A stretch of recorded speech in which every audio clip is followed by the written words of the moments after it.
Hey everybody, today's date is June 11th, 2026. The time is about 10:50 p.m. and so I know it's super late.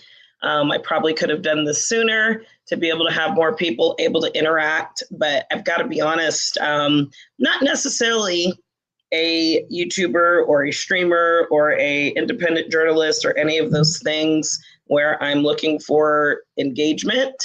I'm a mom and I am a Collin County resident.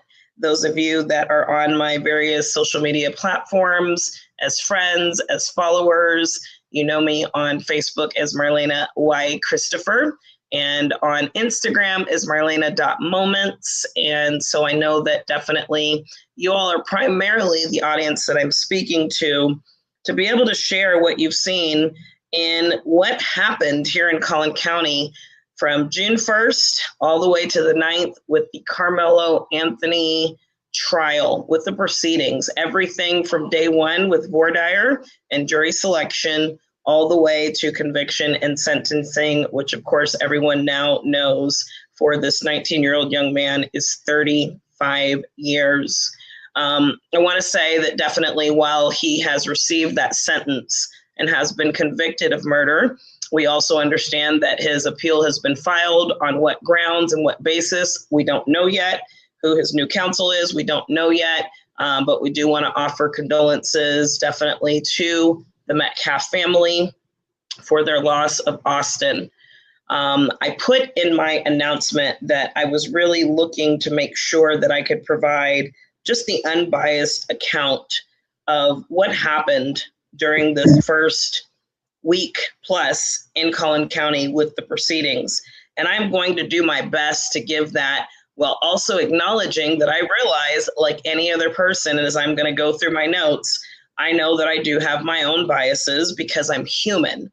Now, we're going to talk very quickly as we get going here about bias and about prejudice and how it is believed, and I would actually say that I agree, that bias and prejudice exist within us all. Now, is bias and prejudice the same thing as racist? We're going to talk about that too. I want to say that I am not an attorney. I do not play one on TV. I'm not looking to establish myself as the end-all be-all, the know-it-all. I am just a mom that has raised 7 children. Y'all, that has been, yes, 6 Black male sons in Collin County over the past 26 years. And now, of course, I do have a princess. She is 12. She lives primarily in Denton County with her father. And so this North Texas corridor, this is real life for me. People asked, I was even asked by news media, NBC, DFW5, why does it matter for you to be here? Why are you here for these proceedings? A lot of people traveled from all across the country. I was able to meet influencers that were from New York, that were from California, that were from New Jersey. They were everywhere, and everyone descended upon Collin County to cover this trial. They were from Houston, right? So both statewide and nationwide. And one of the answers that I gave is, look, I want the unadulterated facts, evidence, and application of the law. I don't want anyone manipulating what I'm supposed to believe or hear or know. I don't need sound bites. I don't need talking points. I don't need, again, biased, prejudice, proclivity, opinions about a case that at this point, everyone else in the nation does not have the full facts on in terms of what happened in that courtroom, unless they happen to be one of 27 members of the public.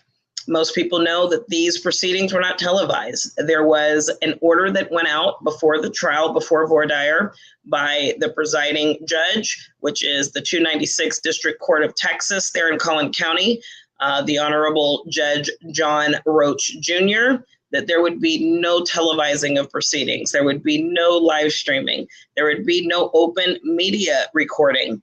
And so if you were not one of 27 people every day, and they didn't give us passes for the entire trial, it meant you had to lose sleep and show up early. Some mornings we showed up as early as 3, 4, 5 a.m. And yes, we waited off courthouse property. where sheriffs told us that we could line up. And at 6 o'clock, they opened up the property for us to go to the top. And of course, you guys have seen all those pictures with us lining up, with us receiving numbers from sheriff's deputies, with us pasted up against the building, to then wait for another hour until the courthouse opened at 7 o'clock. And so it was huge dedication, commitment, and exhaustion to be able to make sure that we were in that line every single day. We were not the only ones in the courtroom. Who else was present in the courtroom? We had both families, right? To the right, we had the Karmelo Anthony family, right? To the left, we had the Metcalf family. We also had numerous members of the Collin County District Attorney's Office that was in that gallery. Of course, obviously, we had the jury, the 12 and the 6. So we had 18 jurors in the room. And then on the back row, back left, we had members of the mainstream media. And I believe it was one particular organizer of all of that, great gentleman. And then, of course, about 8 to 9 members of mainstream media that were able to get passes and be able to have access to the proceedings. They were the only ones in the courtroom allowed to be able to utilize electronic devices. So that meant laptops, that meant cell phones, and they were able to text. A lot of them were. Oh, so they did. They were allowed to have electronics.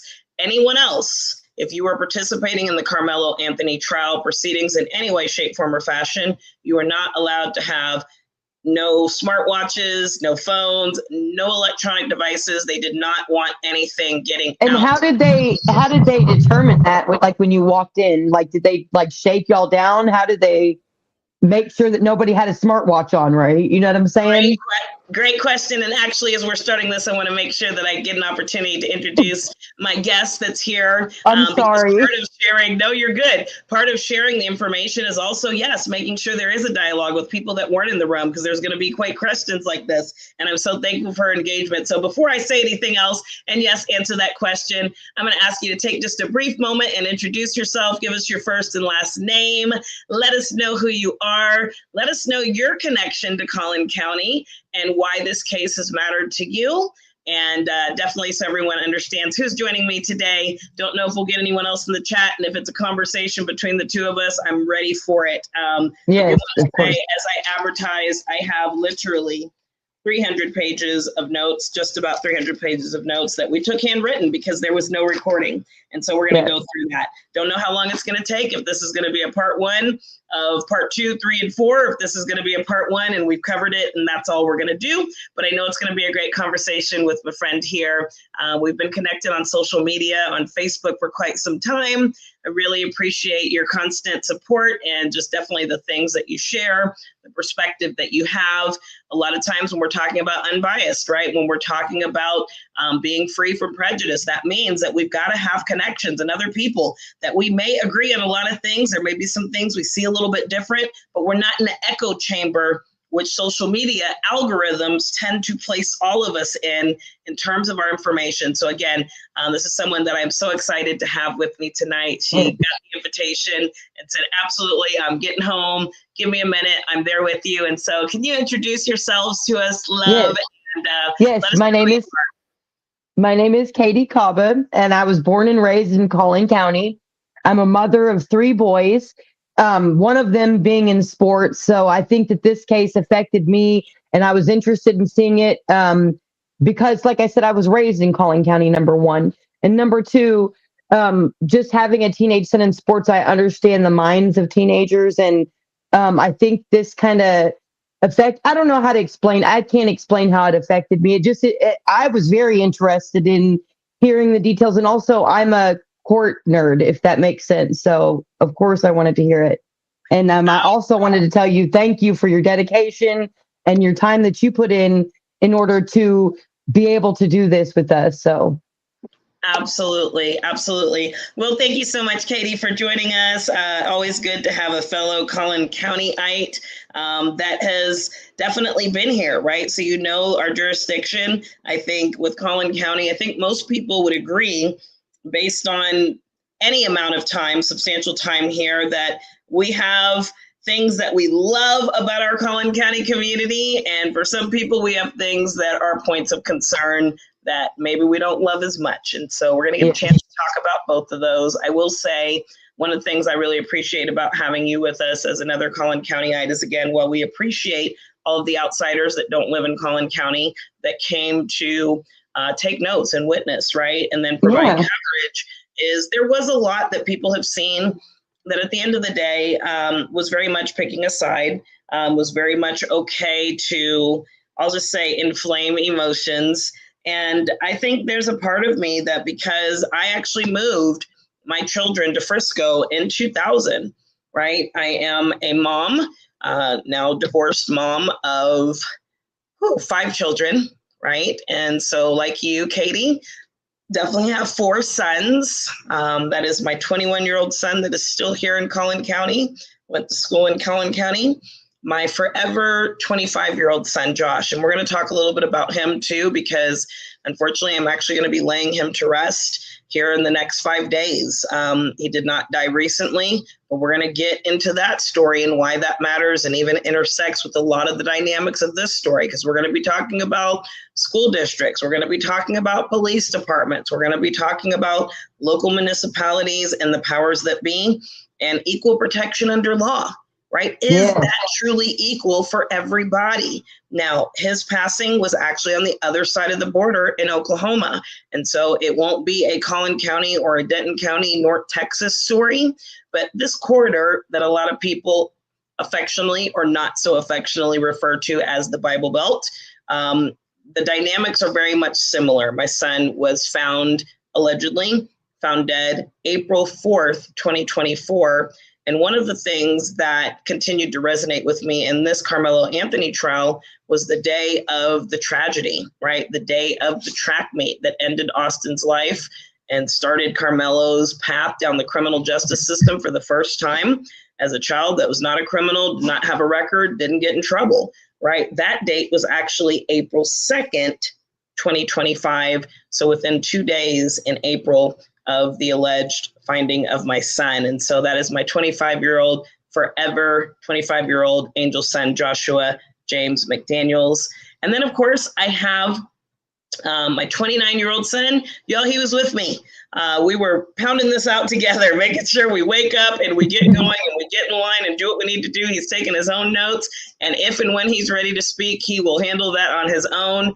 He was covering and also participating and just listening in to all types of different social media platforms, literally for the past year leading up to this trial. So he was a lot more engaged than I was. And honestly, he was a big reason on why I decided to go.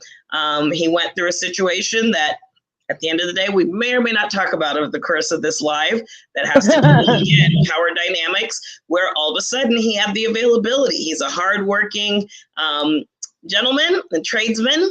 And we'll just say circumstances opened up for him to be available to be at these proceedings. And as soon as they were over, he's getting back to work. And so we're excited for him. But that's my 29-year-old son. And then I have a 30-year-old son. People can believe that. I'm in my mid-40s. So a lot of people seem pretty surprised when I mentioned that. And then, of course, I have a princess. She is 12. And she, again, lives in Denton County, and absolutely adore her. Mariah, Mama is looking forward to seeing you again soon. And those of you that don't understand why I just said that, you will find out. And it's very much a Collin County story. So again, stay tuned. But with that said, I definitely needed to be in the courtroom, and I definitely needed to, whatever it took, even if that meant, yep, they're taking our watches, our cell phones, any electronic devices.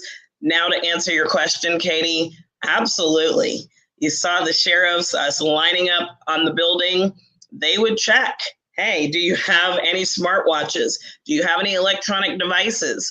And they would make sure if you have them, we're going to let you go back down and take them to the car. They are not getting in this building because you are in the Karmelo Anthony proceedings line. They were very, very, very strict about that, to be in alignment with the judge's orders. Now, there was the observation part. There was the honor system. Do you have anything on you? There was sheriff's deputies watching to make sure we didn't have anything with us. And then, of course, there was the metal detectors. For any of you that have seen our courthouse, of course, there's pictures everywhere you see. It is a mammoth of a courthouse, y'all. We have 4 different levels, first, second, third level. And then, of course, we have a lower level basement. I don't know if this part is widely known. And so, if they told members of the public, it's probably fine to say they actually have jailing facilities underneath the courthouse in the basement, also where our district attorney's office is. And so I can't remember what the number was. I think one of the head sheriffs told us that there's room for at least 60 different inmates. And obviously they're constantly coming to trials. And so we have a mammoth of a courthouse.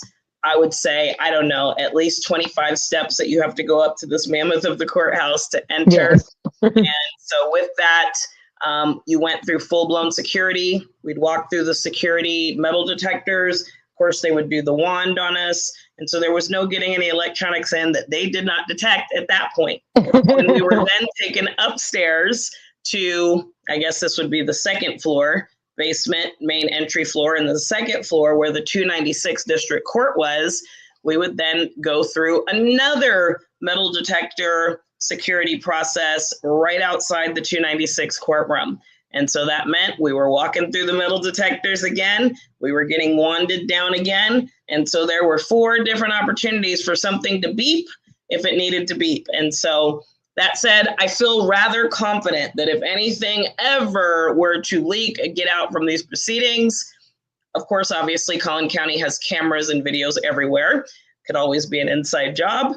But as far as those of us that were in the gallery, the only ones that had that capacity is the media. But of course, as mainstream media that is credentialed, that's professional, that honors various different standards, or else it could be a big problem for their networks.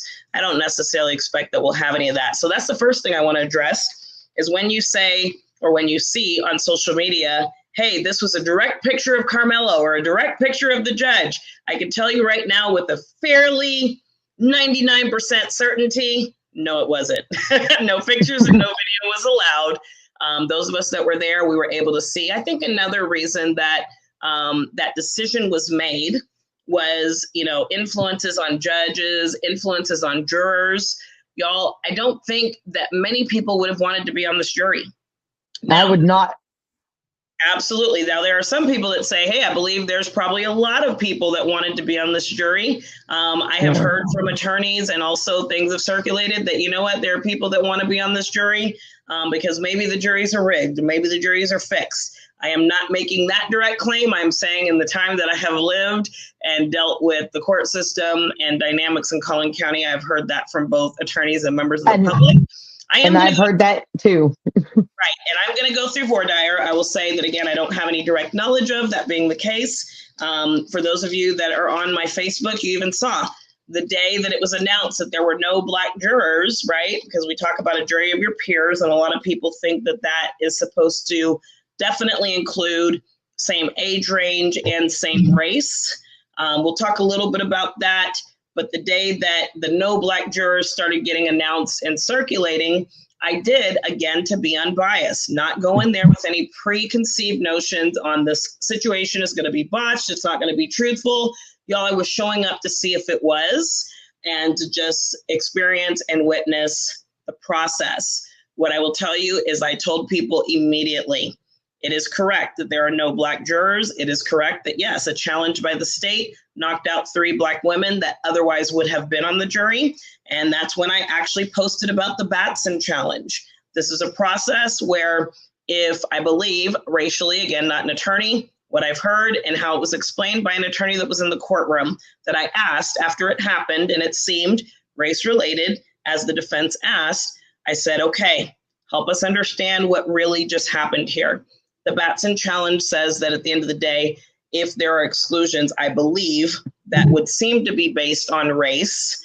If there are other dynamics that are not race related and they are legitimate reasons why they want to strike someone from a jury while going through voir dire and jury selection, or I should say jury elimination, that now allows the 12 to 16 in or 12 to 18 in, I believe,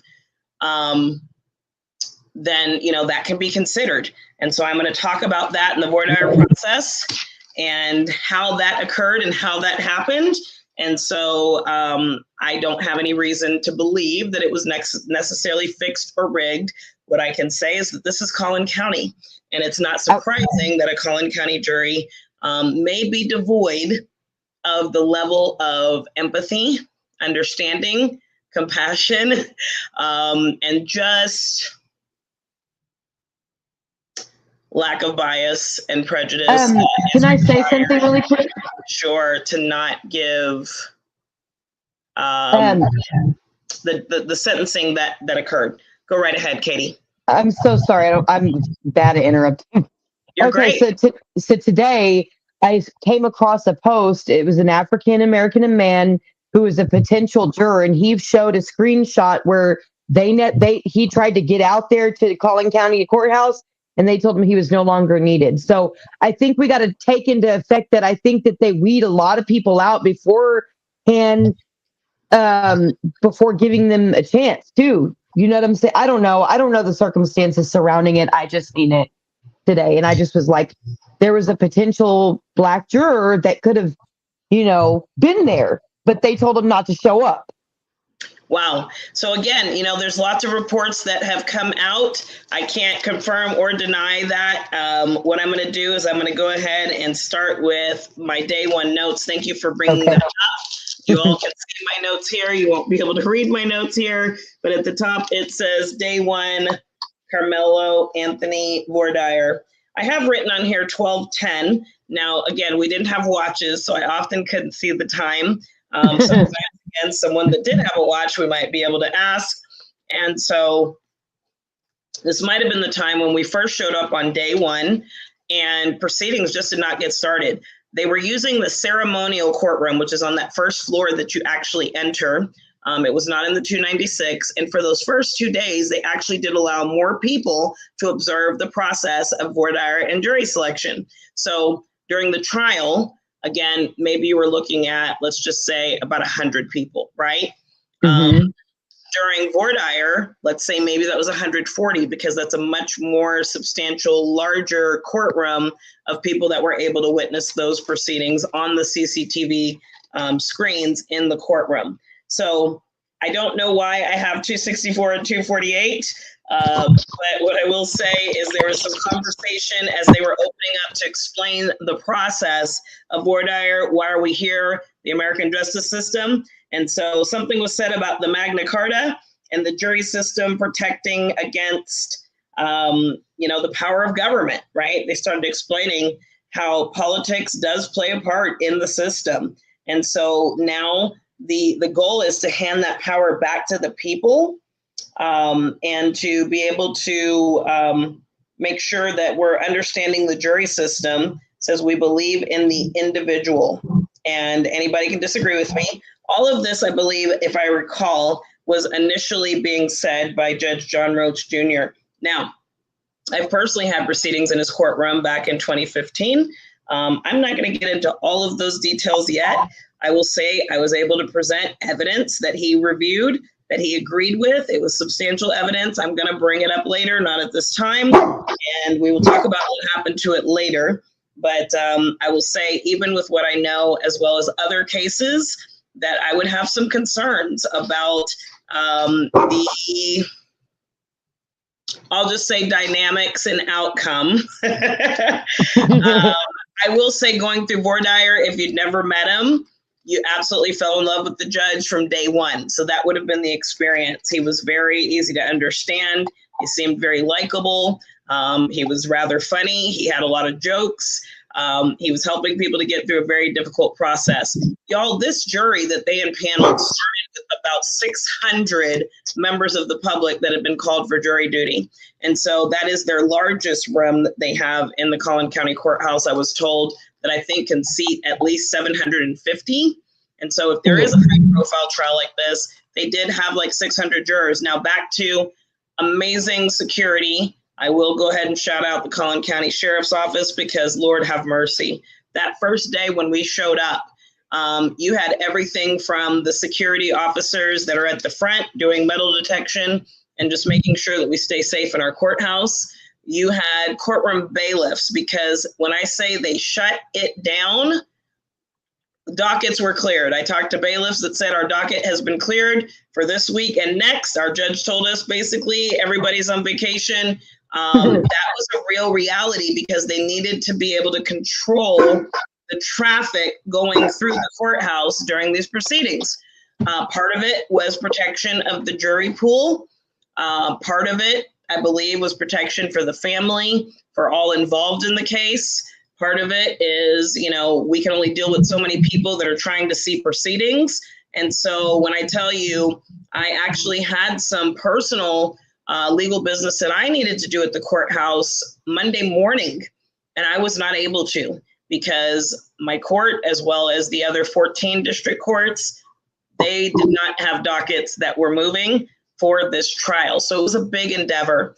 You had sheriff's deputies brought over that were detention deputies brought over from the jail. They normally would be there, but they were stationed at that trial. So when I tell you the presence of law enforcement to make sure that they could secure safety from any weapons, that they could secure safety from any people being recorded, we had a lot of that in the parking lot every day. It started to pick up once the actual trial started. There were people that were in the parking lot. They were recording faces. They were recording license plates, right? So to make sure that was not happening in the courthouse, we had sheriff's deputies of every kind, different uniforms everywhere at all times. Times when the jury might be in the main hallway, we weren't allowed to go down that hallway. There was no intermingling. There was no intermixing because they did not want any situation where people could be identified, or again, there could be any juror tampering. Things of those dynamics are very serious about that. And so Yes. the beginning part was actually pretty educational. It was pretty engaging. And so what was one of the examples he gave? He started to talk about a traffic ticket.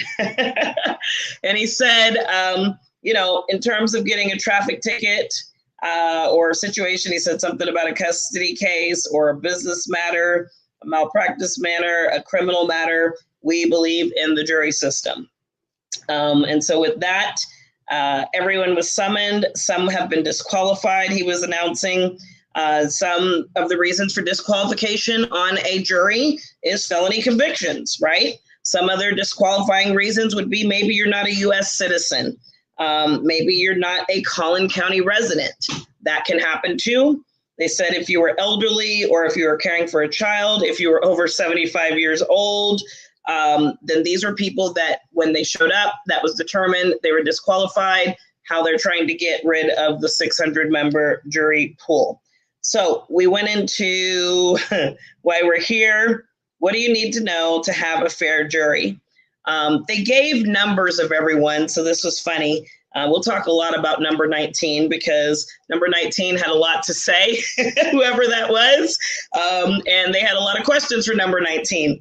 I will say one of the things they said, if you do happen to get jury duty, those that talk the most probably get picked the least because ultimately, as soon as you open your mouth and start talking, they can start to get a feel for how you might lean, right? And so they said at some point, Judge Roach said, jury duty isn't really being selected to being on the jury. Those that are going to be quote unquote selected, you're actually leftovers. And so this process, as we're talking, we want you to be open. We want you to be transparent. We want you to engage.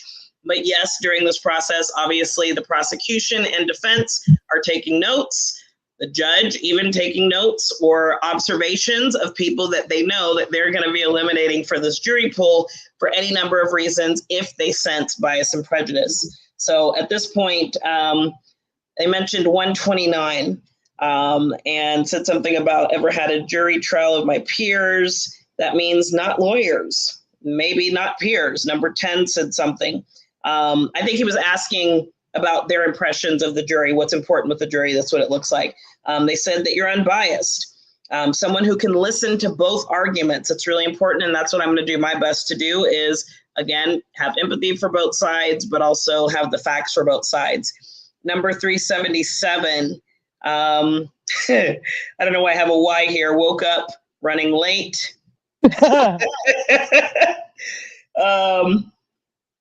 Okay, got it. So they talked about some other things. What if someone said they realized the car was stolen, they were rushing, they left their passport, somebody was alleging a car was stolen today, can't do that today. Okay, I think in this situation, they were just talking about why they need to have so many jurors paneled because any number of different things can happen. Number 110 said, we have preconceived notions and we need to make things fair. Somebody said something about being in the middle of a custody battle growing up and had a position in the middle of it. And so from that standpoint, they would say that they'd understand if they were in a custody case, they would not be the right person to be serving on a custody case jury. In Texas, they do allow custody trials. I know every state does not, but in Texas, that is an option. And so employer and employee, free from bias or prejudice. Y'all, this is just page one. Some of my pages are a lot shorter and not as many notes. So I know we want to get going. Hopefully this is good information. Katie, is this interesting? Just kind of yes, it is. I'm listening. Yes. I love it. And I see we've got someone else that's joined us here. But I'm also a criminal justice nerd too, so. I love it. I love it. I love it. Look, I've never done this before. This was not my original plan. And so I'm just going to go through it and we'll see how long it takes today, tomorrow, whatever the case may be. But I want to give you all that experience as if you were in the room, and I'm going to do the best that I can in that regard. At some point, we talked about number 72, being a credible source. What's consistent credibility in court? Number 256 was mentioned, primary source. It said the judge doing what the jury does. That's right. Okay, so talked about the different options that sometimes you have a judge that, again, they are the arbiter of facts, evidence, and law. And then sometimes if people request that jury, the jury is doing what the judge would do. Let's see, I see things on social media. I read things in the newspaper. I have to go into court and decide that case. I have to confront my bias. I really appreciated him talking about this and admitting that he knows as human, he has his own biases as a judge. So that means he's living in the real world just like the rest of us, right?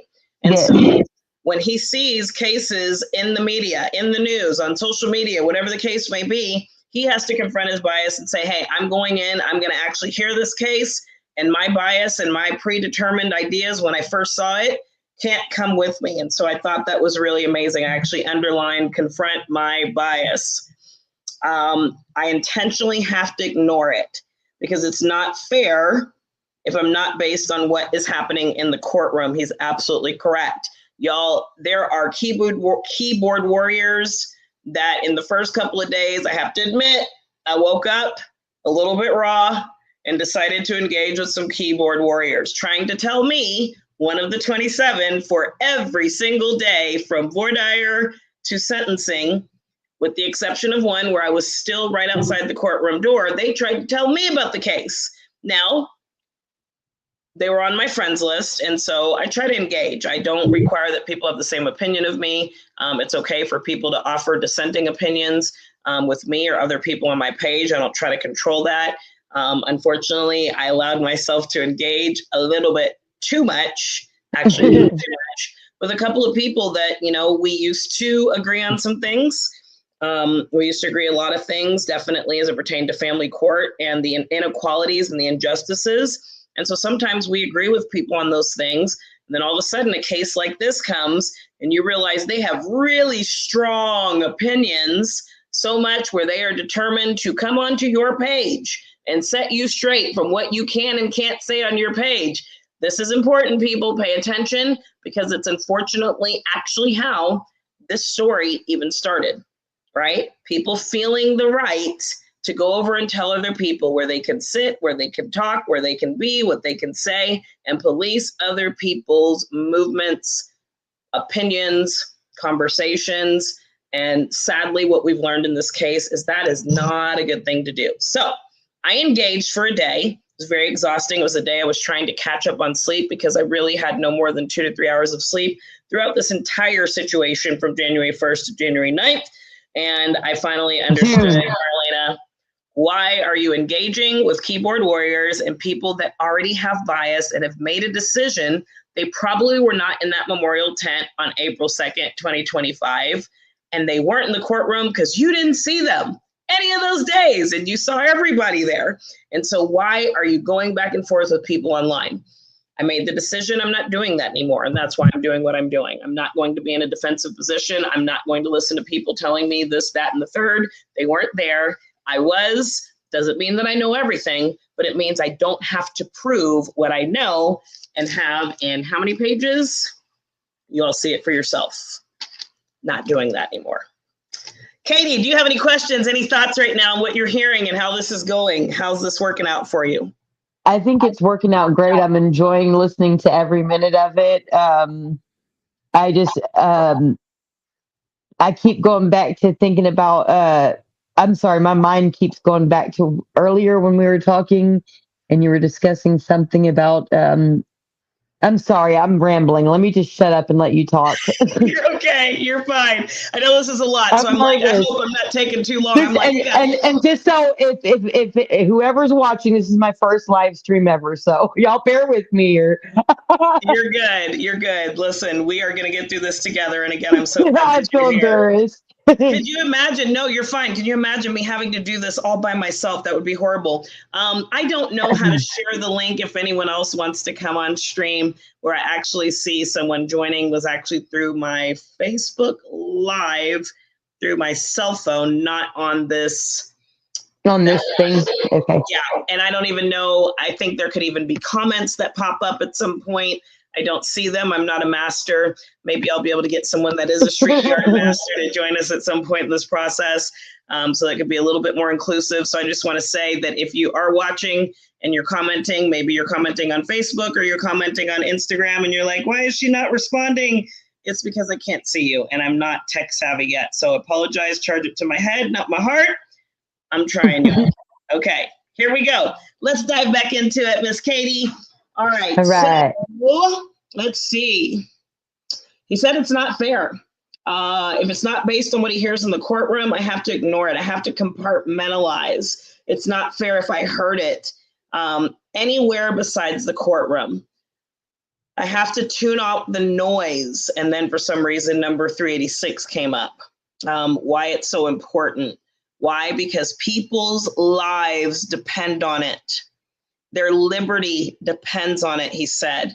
Whether they're able to do it, if it personally happened, it's hard to compartmentalize. If in a jury, would I want that to happen? It talked about social media. He talked about social media and the algorithm. Y'all, if you don't know, your social media algorithm is kind of an echo chamber, right? They know what kind of stuff you're interested in, what kind of stuff you like. And so confirmation bias means that if you tend to already lean in a certain direction, right? You've said something, you've posted something that is in alignment. A great example would be if you tend to share content that is more pro Anthony family or Karmelo Anthony or pro Metcalf family or pro Austin, then definitely you're going to continue to get more content that is geared towards that side of, you know, the dispute, the conflict, the tragedy, right? And at the end of the day, what does that mean? You're now going to get exposure to more information to continue to embolden more confirmation bias, where you are so convinced what did and didn't happen, you're willing to argue with random strangers and people you've known and respected for a long time and destroy relationships behind this is what happened. And really, you're parroting confirmation bias online. So he's talking about, y'all, we just can't do that. I thought it was really good that they were educating jurors about all of this before they got started. Now, I will say one of the things I wish had also happened is that they had the same level of education for all the witnesses that got brought into the case, but we'll get there, not to get too far off track. But the point would be, when we do talk about the witnesses in the courtroom and questions they were asked, decisions they were being asked to make by the prosecution, the very fact that all this conversation had to transpire with grown adults, most of them probably over the age of 25 with fully developed brains, if they had to go through this much education to explain how their brain, their body, their processing works, what they can and cannot do, I think that unfortunately, once we get into the actual trial, you will see how much it was a flawed situation to continue to ask children to make decisions and assessments that clearly adults coming to jury duty weren't even trained and prepared to do. We'll get to that when we make it to that point. So with that, let's see, gigantic input. Keep shoving the same thing down our throats. Comfortable stays good. Let's see, do I have to as a judge? Let's see. This is where he said he's been a Collin County judge for 20 years. At this point, I wrote down 12:38 p.m. He says, it's not unusual for me to know people, someone I went to school with that's in a jury pool, right? And again, he has to compartmentalize and focus, he said. Courtroom and courtroom only. I have to make sure I do this, and I must be free from any bias or prejudice. Then I wrote down 12:40 p.m. All right, now we are just, oh, wow. I think I actually had those pages. This is page 3, and this is page 2, so somehow they got a little mixed up. I kept these in a binder, y'all, so that they wouldn't be bound to one notebook and I could scan them. And thank you to those of you that are outside of Texas that already have my notes that I have scanned to you for protection and duplication purposes. So let me go back to page 2. Since I skipped it, I'll go ahead and get rid of page 3. Page 2, no bias or prejudice. Talked about mom or dad. Number 100, number 360. Talks about who wins. Number 216 said something about who wins. Can't even think about a decision until you hear the facts. Talked about being poker face, cross-examination. What is evidence? And that's where number 19 first got on all of our radar. I witnessed it, right? Video recording, alibis, forensics. Let's say AI creates the whole thing, and it's not true. It says can't fit it into a time slot. You have to test it. What's other evidence? Number 231 said medical DNA, right? Talked about computers, emails, text messages. So at this time, he was getting the jury to engage on what are the ways that you actually hear the facts in a case that you're trying as a juror. 273 said something about financial evidence. Then it said, I think maybe Judge Roach said, any thoughts about what is evidence? Facts that can be corroborated. Character evidence. Number 44 said experts, why it's important. It talked about psychological evaluations, the type of case. If not there, testing the evidence. Then they talked about what's not evidence, and then somebody said hearsay. And number 128 said maybe there's no video. Said it could be biased. Then number 146 said who regulates all of that. Then they said something about voice recordings. It's tested. What else is not evidence? Opinions. This is when we had to talk about your opinions are not actually evidence. So keep them to yourself and challenge them. Talks about to leading to a phenomenon.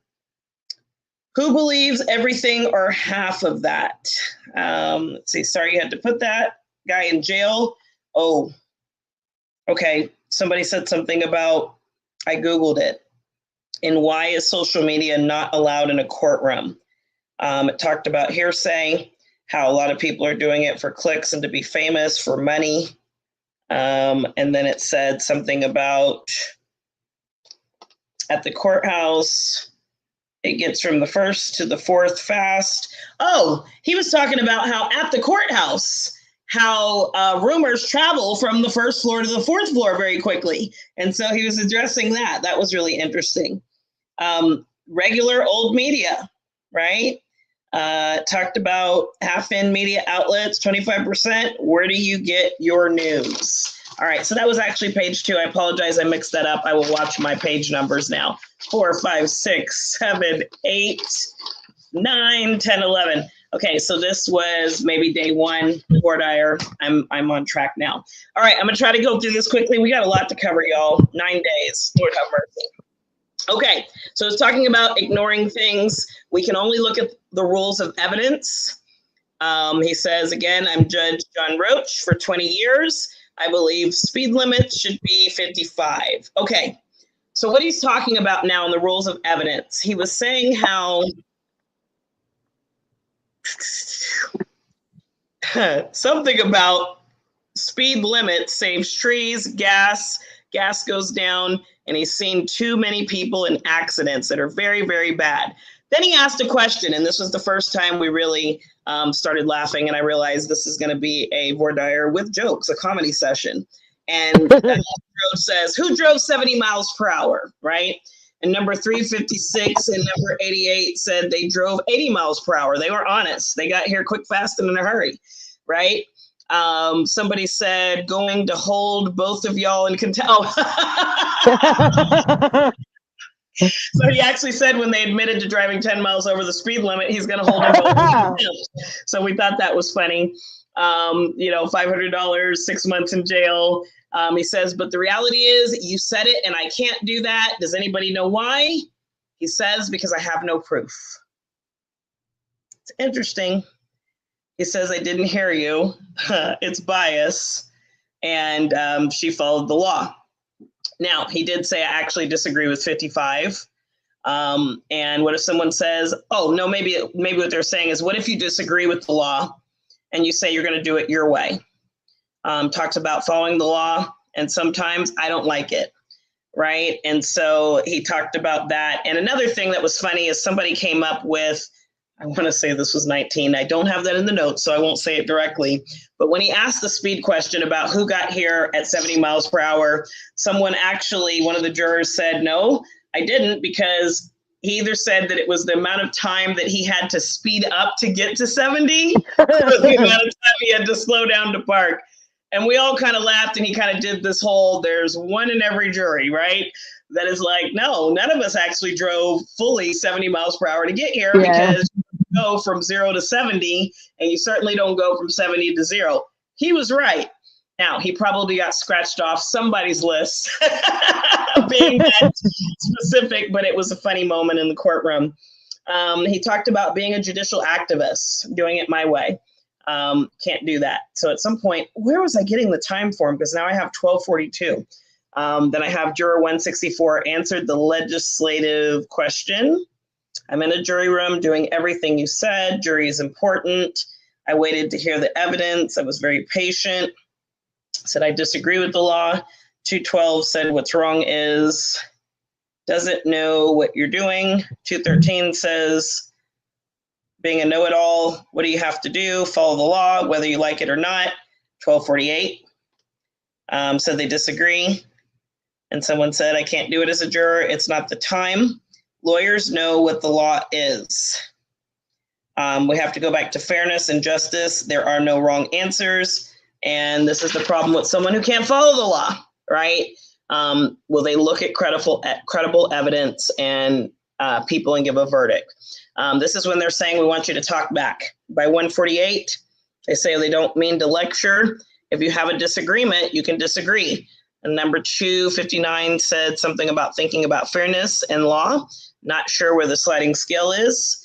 It says everyone's been on an airplane. Juror number 237. They've been on a plane before. Yes. And they've been nervous. They walk down that gateway. There's a pilot who's hopefully didn't come from a bar. And I guess talking about trusting the process. I don't know.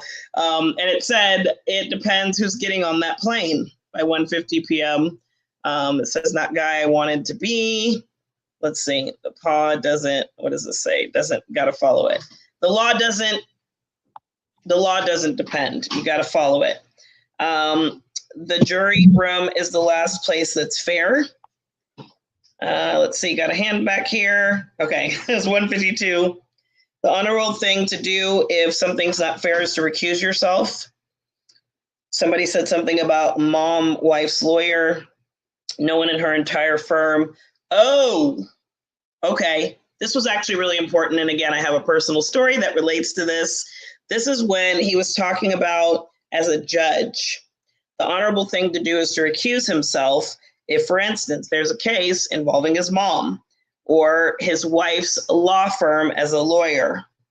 He said, because his wife, Laura Roach, is a lawyer in Collin County, now no one in her entire law firm can proceed in my court, right?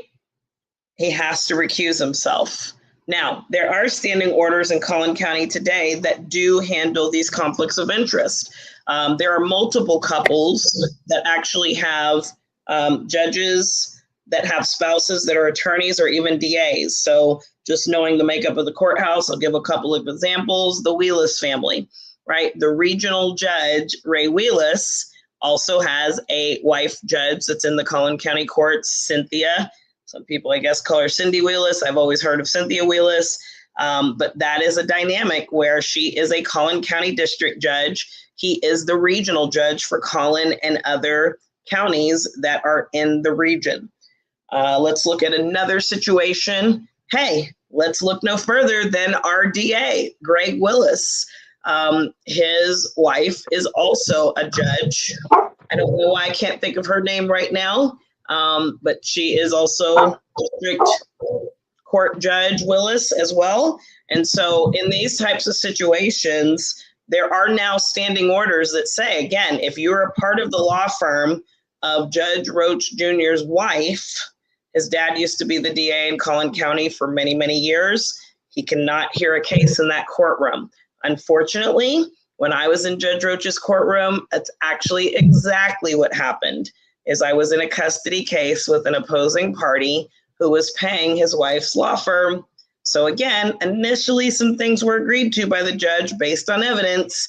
And after realizing that I was an opponent to counsel that was partners with his wife, his personal law firm, I'll just say things changed. So Collin County's gotten on top of that, but unfortunately a case for my daughter went through his courtroom at a time that's not in place, and it didn't end up the way that it went in the courtroom when it was time to get that draft from opposing counsel, a 35-year criminal defense attorney, and I'll go ahead and just say it.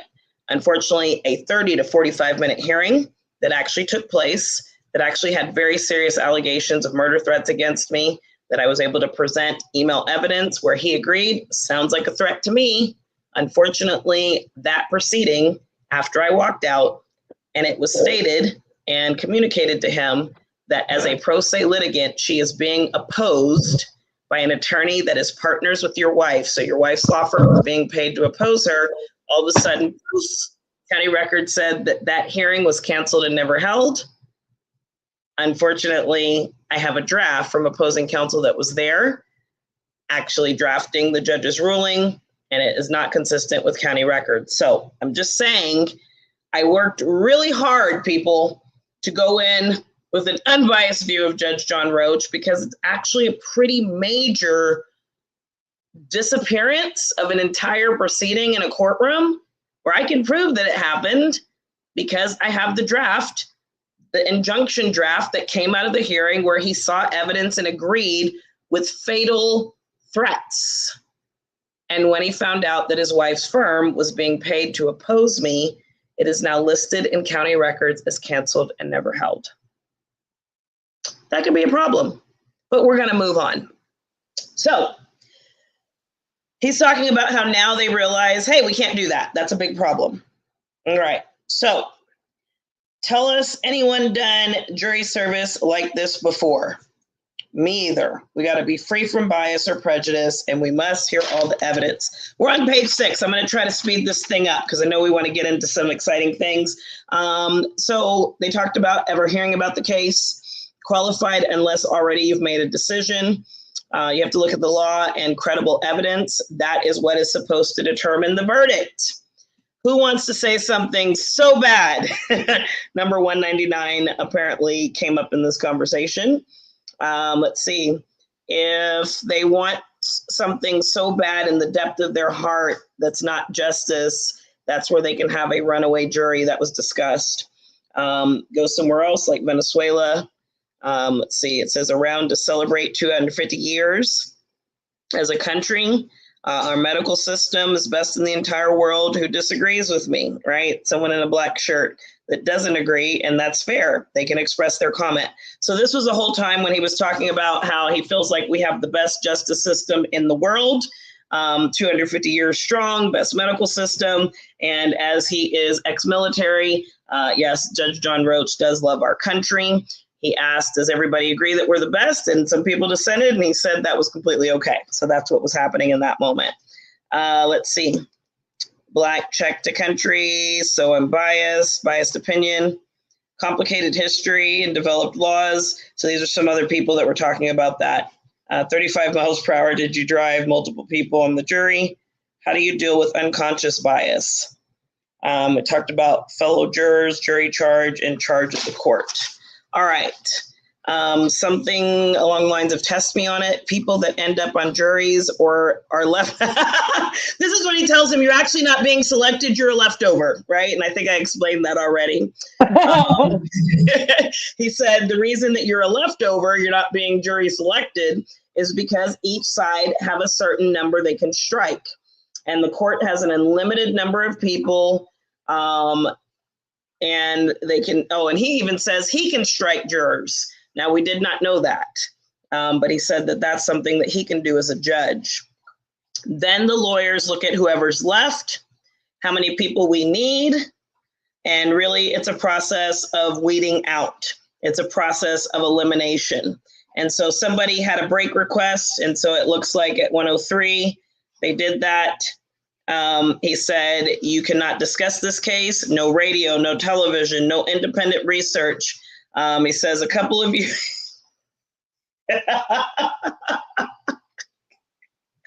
He said it looks like a couple of you are tweaking and might be.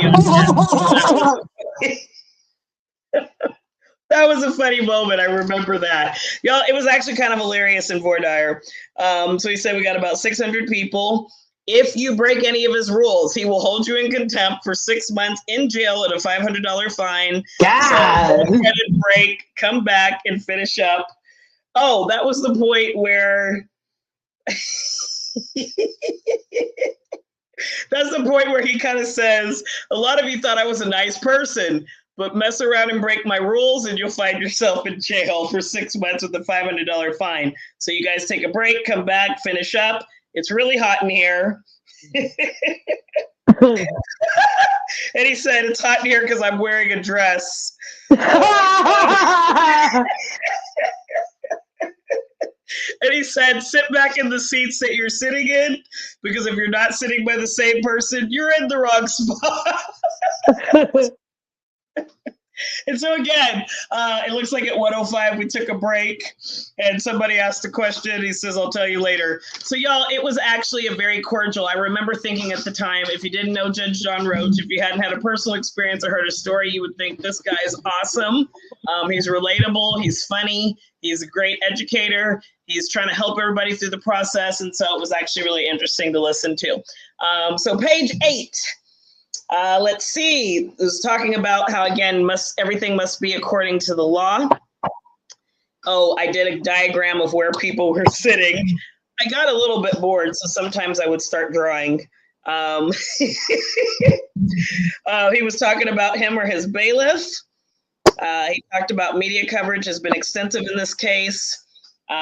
People have taken oath to return a verdict based on the courtroom. Nothing wrong with perspective. Jurors having been heard. And this is when he said that you guys are going to fill out your jury questionnaires. I put the time as 1:42. He said on your jury questionnaires, you're going to write your juror number on all pages, the juror number on the jury sheets. It's going to be 3 pages. That's the entire questionnaire. And he said, basically, tomorrow at 5 p.m., you will get an email or a text to confirm that you are on the jury or you need to come back.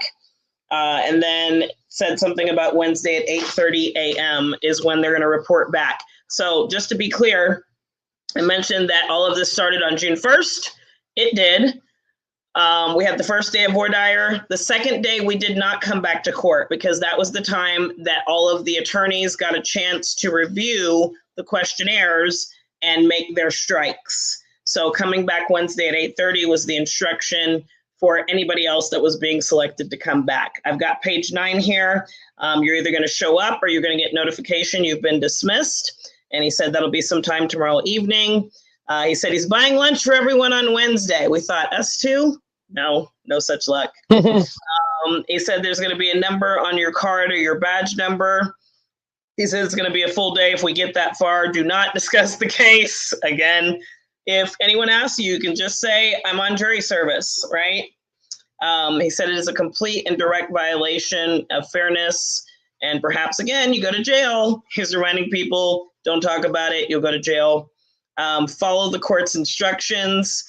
He says if you happen to come across something that is about this case, turn it off. No independent research, no independent evidence. He said in the very back, there's a hand up. And let's see. Oh, then he said the trial is going to go at least through June 12th. Y'all, that was interesting because based on what they had already determined, he was saying on June 1st, this trial should go through June 12th minimum. He says, but at June 12th, once they finish arguments, he says, I lose control. And it's anticipating being a 2-week trial.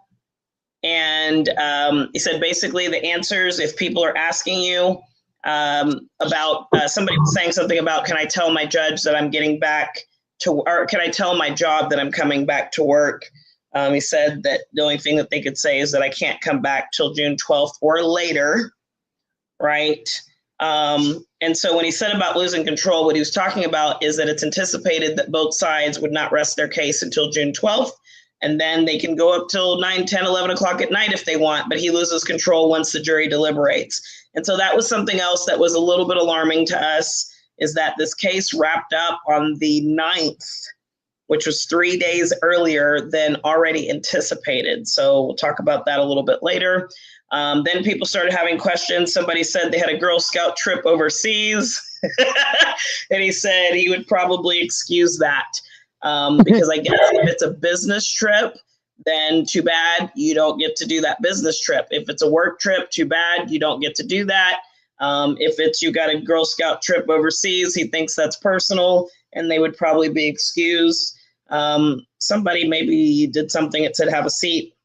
And people were asking all kinds of questions about, hey, what about me? I've got this, I've got that. And he says, look, I can't answer questions all day long. Business is not excuse. Personal is okay. Go to the car, get in the car, drive off. Match your questionnaires with the badges, and we will have a jury picked on Wednesday. Number 158 had a question. Now number 146. Again, I guess they were asking what happens if their family says something. You can say I'm on a jury. Page 10, I've got, we will have court on Saturday. He was saying, we're going to go all the way through this thing, people, so I'm going to work you really, really hard. And he said, last question. We will be starting at 9 a.m. every day, courthouse by 6 a.m. What? Did he say that? I don't know why that's what it said, but I don't know if that actually happened. So then it said 9 a.m. arrival from 8:30 to 6. Oh, that's what it was. Courthouse by 6 a.m. I think that was the courthouse will be open by 6 a.m. because he had a order in place that said that the property, the courthouse, would be locked down from 11 p.m. to 6 a.m. every day. So that's what that was about. I was like, hold on. He didn't tell them to come at 6 a.m. He was talking about the curfew for the courthouse parking lot. For those of you that didn't know, the day before we started on June 1st, May 31st, a curfew went into effect by judicial order from Judge John Roach Jr. that said you cannot be on the Collin County Courthouse parking lot or property after 11 p.m. And again, to cure all kinds of stuff that was going on, that was the order. So what he said is you'll arrive at from 8:30 to 6. As far as being sequestered, he didn't know yet. He says that I may or may not buy y'all lunch again. And then his bailiff said something at 1:52 from 9 to 6. Basically, I think they were saying write it down. There's no right or wrong answer. He said that their goal is now their goal is to pare down to 250. Right now, currently at that time, they had 500 to 600. He said there's a big star on the sheet. You're going to write the letter to the airline, number 36. Once dismissed, do whatever you like. Oh, he was talking about somebody that, was supposed to possibly go on a trip, but they may not make it in time. And I think this was them saying that, if they needed to write a letter to the airline, that might happen. That was juror number 36. Saying once you're dismissed, you can do whatever you like. If selected, you'll be selected. Now at 1:55, it said if you're selected, He was saying then you will show back up. So y'all are asking about Girl Scout trips overseas. You're asking about trips and letters to the airline. And what I'm saying is if you're selected, you will come back. Or if not, I'm sending sheriffs to pick you up. So number 45, he said something about buying lunch and bags of snacks. I will not starve you out like I did today. It did take a long time getting going on day one. I will say in the ceremonial courtroom, y'all, we had a full house. It was packed. And after we waited and waited and waited and waited, I would say more than half of the courtroom cleared out and people left because they didn't think anything was going to happen, that we would see anything on the screens. And right after a whole bunch of people left after lunchtime, of course, that's when the screens came on. And those of us that stuck and stayed, we got a chance to get all of these funny takes. So with that, he said, Collin County case, appreciate everyone. Don't short circuit the questionnaires. And then I've got 1:57 p.m. Y'all, that was page 11. I'm going to stop talking right now and just see what y'all's thoughts are, or I guess I say y'all, Katie, let me know what your thoughts are in hearing that very detailed process about how our voir dire went. Well, I'm just saying I'm a little jealous because sometimes I wish I could be on a jury and I can't anymore, but but no, I enjoyed hearing about the process and the jokes between the judges and just kind of how you kind of gave me a feel of how I almost felt like I was in the room, really, the way you described it. It was amazing. I love it. I love it. And it's actually interesting. I'm glad I'm going through this process because it reminds me how much and what I felt like while I was in the room and how much I thought, wow, this is going to be exciting. And even though I have personal reasons why I'm very concerned about this judge, personal experiences of friends, things I've heard, again, 26 years in the county, I was able to still challenge my biases, still show up. I would say he was probably the most qualified in terms of length of time on the bench to have a high profile case like this. Definitely politically, no surprise that he wound up with this case. We could talk about that more later. Do you feel that he rushed things? Do what? Do you feel that he rushed things? I feel like the concern is not so much that he rushed things, but that obviously there were things that were offered up to be entered as discussion, testimony, into evidence that he disallowed throughout the process. And as we go through my notes, I will figure out and be reminded when those happened. I can tell you one particular thing that comes to mind is there was a time that the defense was questioning Karmelo's defense attorney. And in questioning the defense attorney, they were asking about any injuries that he may have had right before the situation, right? Why might he have felt vulnerable is where they were going, to needing to have a knife because maybe he wouldn't have all of his regular strength. And so one of the things that was allowed was they allowed the coach to talk about how he had had an athletic injury, right? Which he had, his shoulder was injured. And so he actually was not playing in terms of football at the time that this incident occurred because he had a shoulder injury. Now, what we know, again, I mentioned, I spent a lot of time there, spent time with the Metcalf family, spent time with the Anthony family, still in connection with, I will say, at least one member on both sides that I've had dialogue with since the trial has finished. And one of the other things I'd heard beforehand and also had confirmed after his sentencing is that there was a time that the defense was getting ready to ask his coach, was there any other physical dynamics that Karmelo had? And the state did object. And basically, their objection, I believe, was to hearsay. So like if the coach had heard where they were going is that Karmelo also has seizures, right? That's, I feel, very important because, again, if there's some form of concerns with one's head, when people are in a regular fist fight, do they get their head knocked on a bleacher or knocked on a ground or maybe hit in the head where that can be a substantial issue? Yes. And so that would be one example where when the defense was trying to question his coach, the coach was able to talk about his shoulder. The coach was not able to give testimony to, and by the way, I know that he also had seizures because the judge basically said, if there's no direct knowledge, coach or counselor to the defense, we're not going there. When we were going through and it was time to do, as another example, medical examiner pictures, the state brought in 4 that they wanted to admit. Defense agreed to 2 of them, objected to 2 of them. I'm not sure why. The 2 attorneys approached the bench. Judge Rhodes said, we will go ahead and admit 2 of them.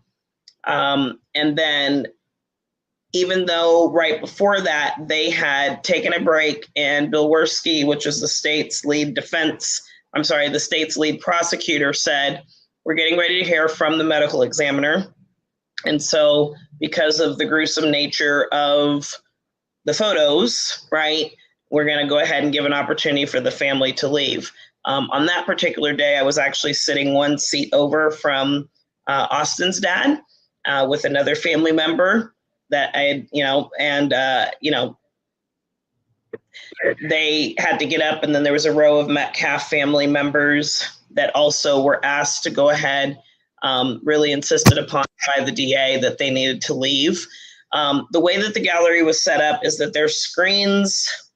It was like a screen kind of where the witness stand is. So in the front of the courtroom where you can see, there were also screens kind of above the gallery. So any part of evidence, they would say, I'd like to enter state's exhibit, whatever that number is. It would say any objection to the defense, they'd review it. No objection, Your Honor. Okay, state's exhibit such and such is admitted. And then they would say permission to publish. When he said permission to publish, we knew that whatever he had just presented was getting ready to appear on those screens. So in the gallery, we could now see those evidence. So another example is when it was time to see the actual pictures and the state was examining and questioning the Collin County medical examiner. They did not actually wind up showing the jury the picture. I'm sorry, they didn't show the gallery the pictures. They only took the printed pictures and showed them to the jury, which was on this side wall. And so we didn't actually get to see the pictures. This will be substantial when we talk about the theory that some people have heard circulating surrounding, could it have possibly been an accident because Karmelo had a 3.5-inch knife, which made it not illegal in the state of Texas to carry. Was it against school policy? Yes. Was it against the law? No. So he actually wasn't in the commission of crime. He didn't have a knife that was at least 5 inches, which would have been the unauthorized carry of a weapon.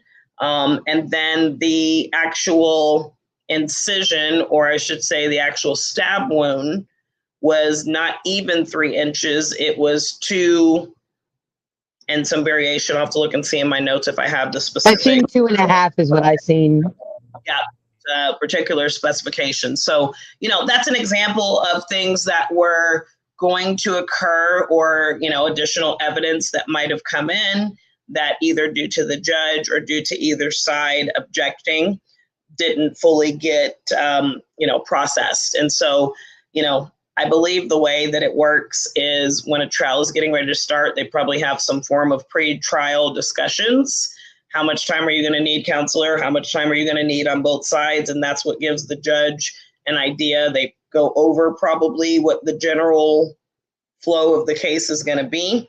And so he knew based on what it was supposed to be, it should have gone all the way from, that voir dire on the 1st and the 3rd, with them making their selections on the 2nd.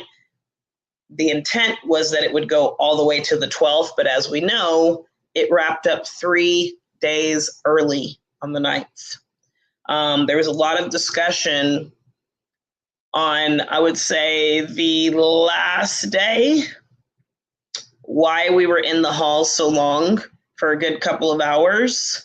It was supposed to be a 45-minute break, and then we wouldn't get called back in. And a lot of questioning at the time, or I thought, other people thought maybe they're going over, whether or not Karmelo is going to testify. A lot of people felt like they were trying to get Hunter to appear. Again, these are all allegations. I'm not saying for certain. I actually, based on some observations that were heartbreaking that we witnessed in the gallery, one being a time that Karmelo's mom was walking into the courtroom, her and Karmelo's dad, and you could tell that she had been crying. And so I thought, oh my gosh, did they just offer a plea deal, right? Because you could tell that she had been crying. And then I had walked away and my son was still sitting on the bench. I think this was the one day that we didn't get in the courtroom, which would have been the day before the final day of trial. What was that? Tuesday or Wednesday? It would have been I the can't 8th. remember.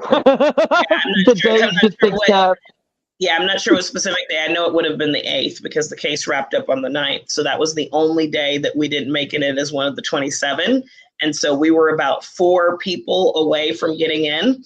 And so what would happen is they would create one line that is the first 27. Sometimes that line varied between 26 to 29, but typically the number was 27. And so after they allowed us to get into the courtroom, or I should say even lining up from 6 o'clock on, if you weren't in the first line, then you would go into the second overflow line. They would typically bring us in first as the 27. Then they would bring in the rest of the people that were there when they opened up the courthouse at 7.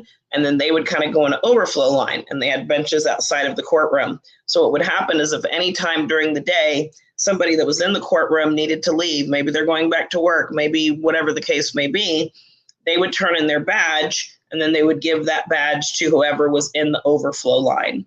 So the only time we were in the overflow line was the 8th.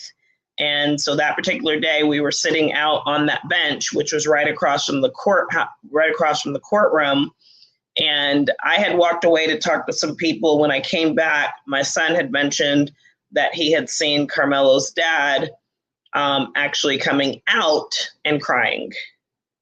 I didn't see that. And so during this long break, I actually thought, oh my God, I think that they are working on a plea deal, because everybody was like, what is taking so long? It was a good couple hours when it should have been a 45-minute break, which was normal for lunch. So, it is still up in the air. How did the trial end 3 days early, right? Because that's not just a little bit of a discrepancy from what was planned in terms of putting on the cases. That's a pretty big deal, because the case actually only went from the 4th, the 5th, the 6th. I want to say the 7th was probably a Sunday, and that was our first and only day off. Let me check my dates here. Now, I have a quick question. Sure. Did they even attempt to try to bring in that interview with Hunter Metcalf, where he specifically stated that he was physically there and involved, when the other witnesses stated that he wasn't? That is a great question, Katie, and no, they did not. We didn't hear anything about all of the interviews that took place immediately after the incident occurred. Is it even eligible to be admitted now? That's another. Well, I guess if he denied being involved, the defense should have said, well, wait a minute, we got video of you saying that you and your brother were involved. That is another one of the things, I have to be honest. I believe that, and a lot of people believe this, so I'm not giving some major legal theory as an attorney giving advice. Yeah, I'm not an attorney either. I'm just a pro se litigant, y'all. No, right, but based on the trial that we witnessed, I think one of their strongest appeal arguments is going to be ineffective assistance of counsel. Sadly, the other dynamic that a lot of people may not know is that Toby Shook, which was second chair for Karmelo's defense team, worked many, many years in the Collin County prosecutor's office with Bill Worth. So, and they also prosecuted that disgruntled JP and Kaufman together. Absolutely. So they literally had huge relational ties, practicing and doing their legal careers together. And this case was the first time they were on opposing sides. Now, what was interesting is, I will say, because probably Toby Shook knows how Bill Werschke works, when he was handling the cross-examination, redirect, all of that of witnesses that the state was calling while the state was putting on their case, he seemed to be a lot more effective in getting to the point and asking questions in such a way that it made sense and you could tell what's the relevance, why are they asking. It seemed to be easier for him. He's an older gentleman, and I didn't know at the time that they had been such partners working together, but that would make a lot of sense because he knows how Bill Werschke thinks. And so that was also clear. Now, Mike Howard, I can't get into that yet. I will say. Hold on. What was the dynamics between Shook and Werschke in the courtroom as opponents? What was the dynamics? Was it friendly? Was it? Great question. I felt like it was very friendly. I felt like it was very cordial. I actually expected, because this is a murder trial, to walk in and hear objections flying left and right? Because when you object, you have to preserve the record for appeal. Everybody knows that. And so I'll say one of the things that was very shocking, and people are talking about this now, and thankfully, look, I wasn't a juror. I didn't decide the case. I was not the only person taking notes. And I can tell you, between independent media that traveled in from across the country, members of the public that were taking notes, media, we were all saying the same thing. Where are the objections? Almost every question that Bill Werschke asked these kids as they came in, one after another, they were leading questions, giving them information where there should have been an objection, Your Honor, leading. Objection, Your Honor, counsel's testifying to facts not in evidence. I mean, he would say, do you remember when you were doing this? And then I'm like, wait, when did that ever come up? Yeah. But he's able to give that information to them, and they just took the stand. So we're sitting here and we're like, what is happening right now? So he was very cordial with his former buddy, and they weren't putting objections on. Not only that, it's like they had, and I'll be able to go through this when we get through more of the notes. There was probably about 5 different questions. Bill Werschke had a pattern he would follow, and he would say, can you give your name to the jury? Tell them your first and last name, how old you are. He might ask them something about, hey, do you run track? Are you a pretty good student? Are you a pretty good football player, pretty good track star? I think so. Does your coach think you are? I hope so, right? So he would just start questions to get them comfortable, and just foundational background questions, which is important with witnesses. And then he would go into the various questions he's going to ask. But at the end, with all these witnesses, the ones I don't even look at the notes and remember, is he would ask them, did Austin want to fight Karmelo? That should have been objection, Your Honor, calls for speculation. Yeah. You cannot ask a third party what someone else wanted or didn't want. That speaks to motive. That speaks to mindset. Or what they were thinking. And so he asked every single child that went up there. They had 21 witnesses from the prosecution. And he would ask, did Austin want to fight Karmelo? Or he'd say, Austin didn't want to fight Karmelo, did he? No. Like, what is going on? Yeah, they're not even supposed to lead him. They're not supposed to be like, did he? You're supposed to answer. They're supposed to answer it. You know what I'm saying? He was answering it for them then, basically, right? Yes. And then he would ask the questions, do you feel like, or he would say, is what Karmelo did self-defense? And now these kids, they haven't been through voir dire. They were not trained on the law of what is and what isn't. They would know it wasn't self-defense. And they were all on Austin's team. All nice and just in a row. Was it self-defense? No. Austin didn't want to fight, did he? No. This was murder, wasn't it? Yes. Wait. We're in a trial to determine if it's murder. You can say stabbing. Wow. You can't keep saying the word murder, because there is a concept on the human psyche. And he was not convicted. Yeah, you say something so many times, eventually you start to believe it's fact because you've heard it. Yes. So these were the things that we're like, what is going on? And why are they not objecting to any of it? Yeah. So listen, I know I'm like giving up. That is not even plot twist at this point. It was very disturbing to watch. And then to find out that that was the relationship, you're like, well, that tracks. Because at the end of the day, I will say this. Again, huge condolences to both families, the Metcalf family, because they still lost a son. Yes. And I know what it's like to lose a son.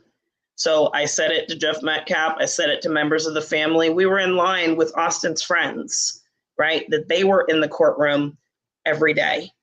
Some of them that gave victim impact statements, right? Austin's girlfriend, right? She was there. So it was really... it was a really humanizing moment, many moments, realizing that this is a family that is grieving the loss of a 17-year-old that they're never going to be able to say hello to or see or hug or laugh with. Austin's gone. And they were regular, normal people for whom, yes, I can hold empathy and say, I am so sorry. Yeah, absolutely. I have to agree on whether he was at fault or innocent. And again, making really, really hard statements about people that have passed, for me, is going to be a hard thing to do anyways. And I don't need to have someone to blame. Again, I'm focusing on the facts, the evidence, and the law. And so what I would say is it was very heartbreaking also to see these children on the stand. When you know how things are supposed to go in a courtroom and how they are supposed to develop evidence. And again, if you can't allow hearsay for a coach to simply say, Karmelo had an injured shoulder and he had an injured brain, if you won't allow the coach to confirm that, he probably saw some medical records that said, yes, your football track star has epilepsy. If Judge Roach wouldn't allow that, why is he allowing the state's attorney to continue to ask these children what Austin did or didn't want? Yep. So here's what I was going to say about that. I don't think many of us felt like Karmelo is going to get off completely scot-free. Yeah. I will tell you personally, I did not feel like he was going to. I knew. Really feel like, and I don't want to say that he shouldn't. Right. I'm going to say I knew that, again, a child died. I know this is Collin County.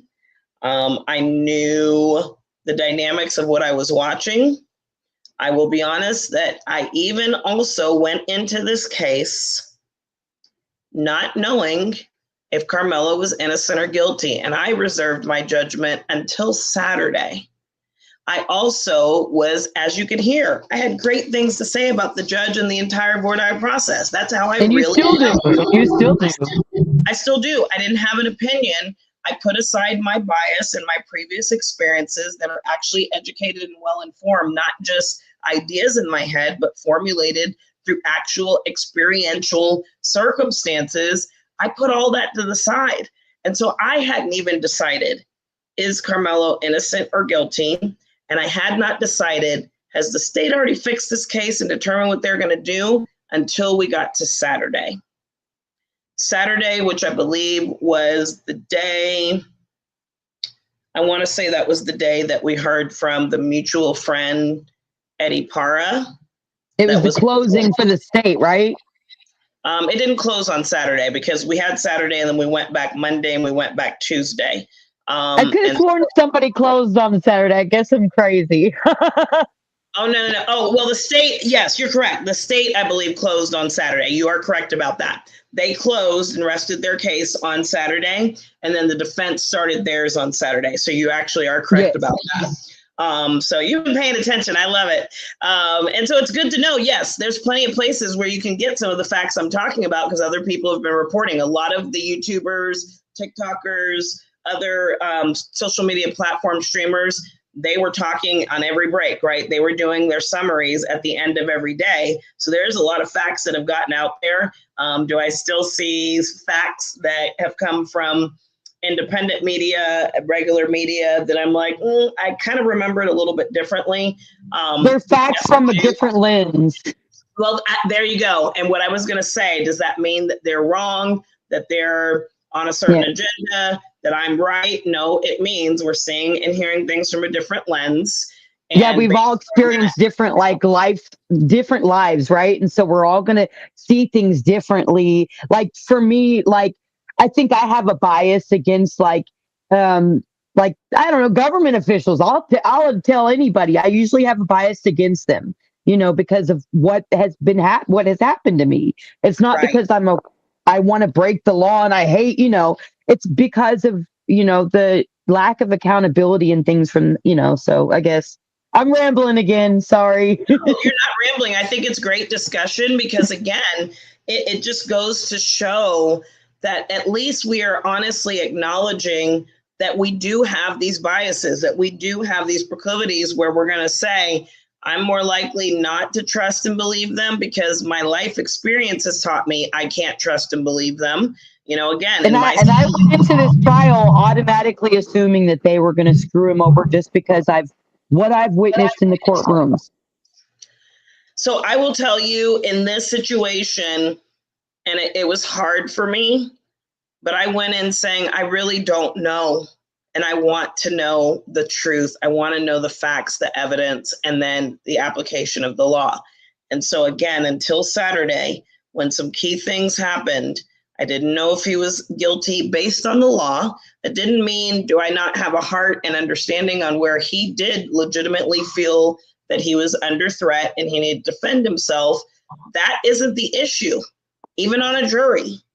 Right? Your heart can bleed all day long. One of the things through voir dire was how many people stated that they did not feel like they could actually convict a 17-year-old, a 17-year-old. This happened like a month before Karmelo's 18th birthday. So when he was actually in the courtroom and, currently he's 19, but this happened at the end of his 17 year. And, you still can't make decisions based on your feelings. You have to look at what is the application of the law? What does the law say about self-defense, and do those elements apply? So I went into this reserving judgment. Do I have black male sons that have been in disproportionate discipline situations in Collin County schools? Yes. So that was all the more reason that I had to come in with bias if I didn't check my bias at the door every day. Right? Do I have a son that literally in 2024, a police department told me he was found hanging and had to be cut down? Just kidding. Now the detective says he was never hanging and he leaned peacefully into his death. Out of the same police department in Oklahoma, I get two totally different stories, which says somebody's lying, because they can't be this diametrically opposed if you both and 6 other sets of eyes got on the scene and saw him at the same time. So again, I have legitimate reasons not to trust the words and the reports of law enforcement. Yes, for sure. So for me to still say every day, you get up, you get dressed, you get showered, you put your clothes on, you get your items together, you go get your tail in line, and the thing that you leave at the courthouse steps is your bias on what you're going to see today and what's happening. And I was not even sure whether or not they were going to give him a fair trial or not. Of course, I'm observing things that are happening throughout the course of the trial that I'm like, that's not right. They should be saying something. Objection. Yes, I'm observing all of that, but I didn't know, as far as the judge, fully and totally until Saturday, if this was we're planning to go from the 1st to the 12th, and now all of a sudden, let's just short circuit this thing, hurry up and convict this kid. I didn't know that was the agenda until Saturday. And when I get to my notes, we'll probably talk about why I knew that. And that was also the day that I knew he was innocent. And I believe the time that I determined that was after listening to Eddie Parra, the mutual friend of Austin and Karmelo, that invited him into the tent, that he was talking to. right? But that in court, he tried to pretend, Like oh, he I don't didn't know know. the kid. I've only met him 2 to 3 times. But of course, defense immediately, boom, 8 to 10 family pictures. Hey, so you text them on this day, and then a couple days later, and then the next week, you know, isn't this pictures with you and the shared girlfriend? Well, not shared girlfriend, but basically Karmelo's girlfriend. I think we can say her name, Valencia. Yes, we can, because she's putting it out there on social media. Yes, we're seeing it all over her face and everything. So Absolutely, yes. And so Valencia was treated like a cousin to Eddie Parra. Eddie Parra and Valencia's families were extremely close. And so they started putting up all these pictures of all these family events where they were all together, and Karmelo's with Valencia's mom and dad and grandmother, where him and Karmelo, one picture, they're sitting on a couch together making funny faces, just the two of them. Another one, he's in Eddie Parra's room, and he's got like the Guitar Hero, right? So there were pictures with just the two of them together. He really enjoyed hanging out with Karmelo. That was really his friend. Anybody that knows Karmelo, they would call him Mello. And so there were times when Eddie Parra on the stand would say Mello, and I mean Karmelo, right? Because they're friends. Because they're friends. And so clearly there was an agenda that I'm supposed to not treat him as someone that I knew. And how did Mello react to how he was acting on the stand? To that, did he get upset? Like, so here's I think I would cry. So here's one of the things that was interesting watching Karmelo throughout the trial is we were always sitting behind him, so you couldn't see his facial expressions. You could see like if he was looking forward and maybe put his head down, or if he looked up, or if he looked around. Sometimes you might be able to see the side of his face.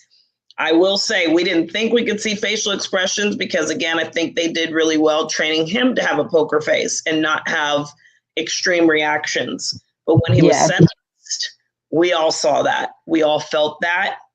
And when I heard about it, I cried. Oh, my God. There was nothing like watching it.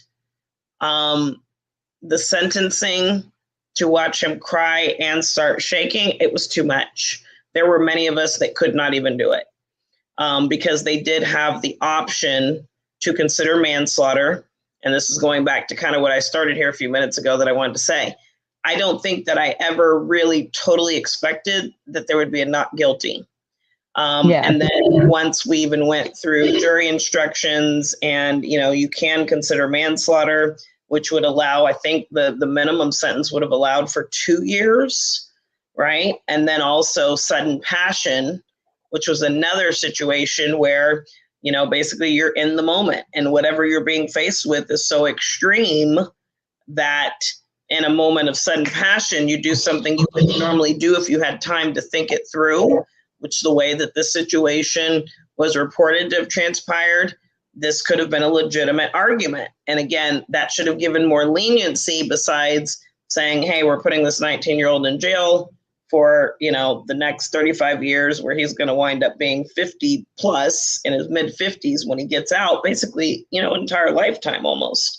And so ultimately, I do believe, and I'll say this, I can't speak for everybody across America, for me, and then also with some things that I heard from the families, like, yes, we miss Austin, but, what good is it that Karmelo goes away for the rest of his life? And so I think what I was expecting the day of sentencing, in terms of making a determination of innocence and acquittal or guilt, and then how long, I think what I expected was that he probably would get a manslaughter charge and that it would be That's what I thought too. Lighter side of sentencing. And I got to be honest, I think if it had been, I don't think we'd be having the issue that we have with everybody across the country either affirming it and they're excited, hey, we life for life, which is actually language and words that Bill. I think a lot of people were upset is because recently there was a case in Texas with that young kid that had, stabbed some other kids and he got 10 years. So I think that they seen that, and it was and also another self-defense situation too. And so they're like, well, why does he get grace and this one doesn't? So I think and so that was what they should have done. The jury, in my opinion, that's what the jury should have done. And like I said, I don't believe obviously he admitted to doing what he did, but I don't believe he had any intentions on going there to do that. He didn't. I don't believe that. I believe he showed sincere remorse directly after it happened. So Absolutely. to me, if I was a juror, I would have argued to the death of me about manslaughter. We would have been staying that night at that hotel. Listen, and one of the things that I think most of us knew, and we talked about it in the hall amongst ourselves, is that we either believed that he probably would be convicted, or we at least thought, just like you, that there would have been someone on that jury that would have been fighting based on the facts, evidence, and law, based on those factors, how everything went down, the fact that all the witnesses were all over the map. People were being impeached on the stand again, like Eddie Parra. You're like, I don't know the guy. I saw him 2 to 3 times. And now they're reading all of your text messages with all your pictures. And you actually knew him quite affectionately, but you just lied on the stand under oath and said you didn't. He's a young kid, but sir, that's perjury. And again, of course, we already know in the whole court world, yes, it is in the Texas Penal Code that you can't commit aggravated perjury. But we also know it's allowed all the time if it fits the agenda. Yes, if it helps the state out. If it helps the state out, they'll never go after him for perjury. Never. And absolutely. So that could be in a criminal case, or for instance, let's say like a family law case. There's plenty of people that can speak to this. I'm not going to go off into a rabbit trail or a ditch about it. But even in family court, if there's already a predetermined outcome on who is winning custody of that child, they will allow perjury until the cows come home, until Jesus comes back, quite frankly. That's in my trial. I actually, the witness on this for the state, I had a pre-recording of him prior to the trial saying something completely different. Now, whenever my attorney introduced it, she didn't put it on record, so it never got on. So the appeals court never seen it, but you can hear us talking about it during trial. So it's on the transcripts, but we had audio of him lying on, saying something completely different than what he said on the stand, and he never got in trouble. And I didn't get a real conviction. It was deferred adjudicated, but that was ridiculous. They should have never let that happen. If I had, evidence that he's lying on the stand, why are we not getting him for perjury? That's breaking the law. And again, this is the part where I say I didn't know until Saturday. Had the court already made a decision? Had the county DAs already made a decision? Was there already an agenda in place? I did not know until Saturday, when clear perjury was proven in real time, but we're still going to try to treat someone like they are a credible witness and like it's not happening to everyone else. The other thing that was the most compelling is he would continue to slip up and say Karmelo. Is at some point he said when the accident happened. Now, I don't want to give that all the way up because I'm going way too much into the case, and I was trying to go through it methodically, page by page. But I also don't think that the conversation's bad, because if I'm honest, am I going to really get through all of this in any number of days this week? Probably not. But what I'll say is that ultimately, it's really, really, really heartbreaking that when you can see that someone is lying and digging their heels in so drastically to easily known and just proven facts, you can still say, nope, I still really didn't know him. I mean, that kind of stuff, it's like, wow, who threatened you? Who paid you? Who convinced you that you had to completely turn on your friend, and now you're perfectly okay to stand with everyone else to make sure that he goes away for basically his natural life? Yeah. For murder that you just slipped up and said on the stand was an accident, which also aligns with conversations and insinuations from the defense to the medical examiner, as well as all the testimony of the kids and how it happened and how he was approached and how he never got up, even when the two boys were going back and forth, exchanging words, right? Karmelo never got up. And apparently when he went down to jack him up, things could have happened. And so, you know, it's heartbreaking to have watched this. I got to be honest, I wanted to believe that the DAs, that the judge, that Collin County was going to play this fair. But again, I think it's pretty clear and obvious to a lot of people that there were a lot of blatant issues that were anything but fair. And we want to be able to have trust in our judiciary. We want to be able to have trust in our systems. We want to be able to have trust in our DA's office. But when you witness cases like this, where unanimously independent media, mainstream media, friends, family members, and everybody else is looking at the same thing, and they're like, oh my goodness, what are we watching?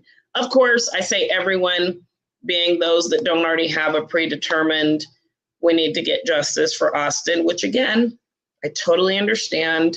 They have lost a loved one, a 17-year-old child. So of course, that is going to be their focus. I understand it. I fault them for that, because the reality is here over the next handful of days and over the period of time that it takes for my son, I'm going to want some level of justice too. Now, I will say, I never thought about, oh, I want XYZ person to go away for a lifetime or for 99 years or for 50 years or for 35 years.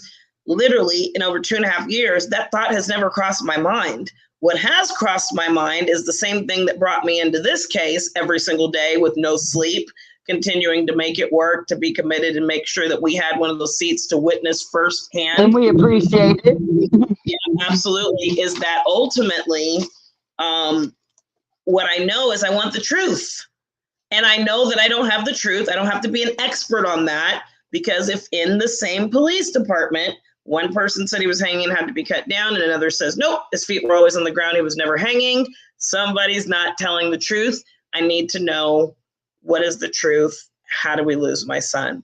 So, you know, I don't mind saying, and I said what I said, everything that I have talked about, I think hopefully people can also see by going through this whole voir dire process with me that my notes are very specific. And again, I kind of know what I'm talking about.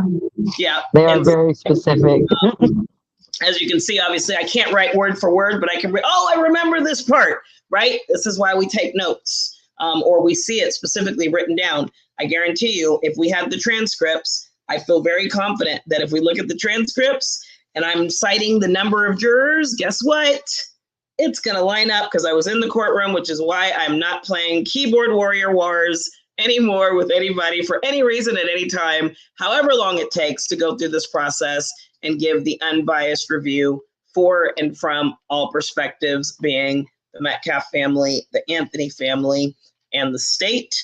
That's what I'm going to continue to do. And of course, at some point, maybe this conversation as we continue on will get a little bit, broader with more people.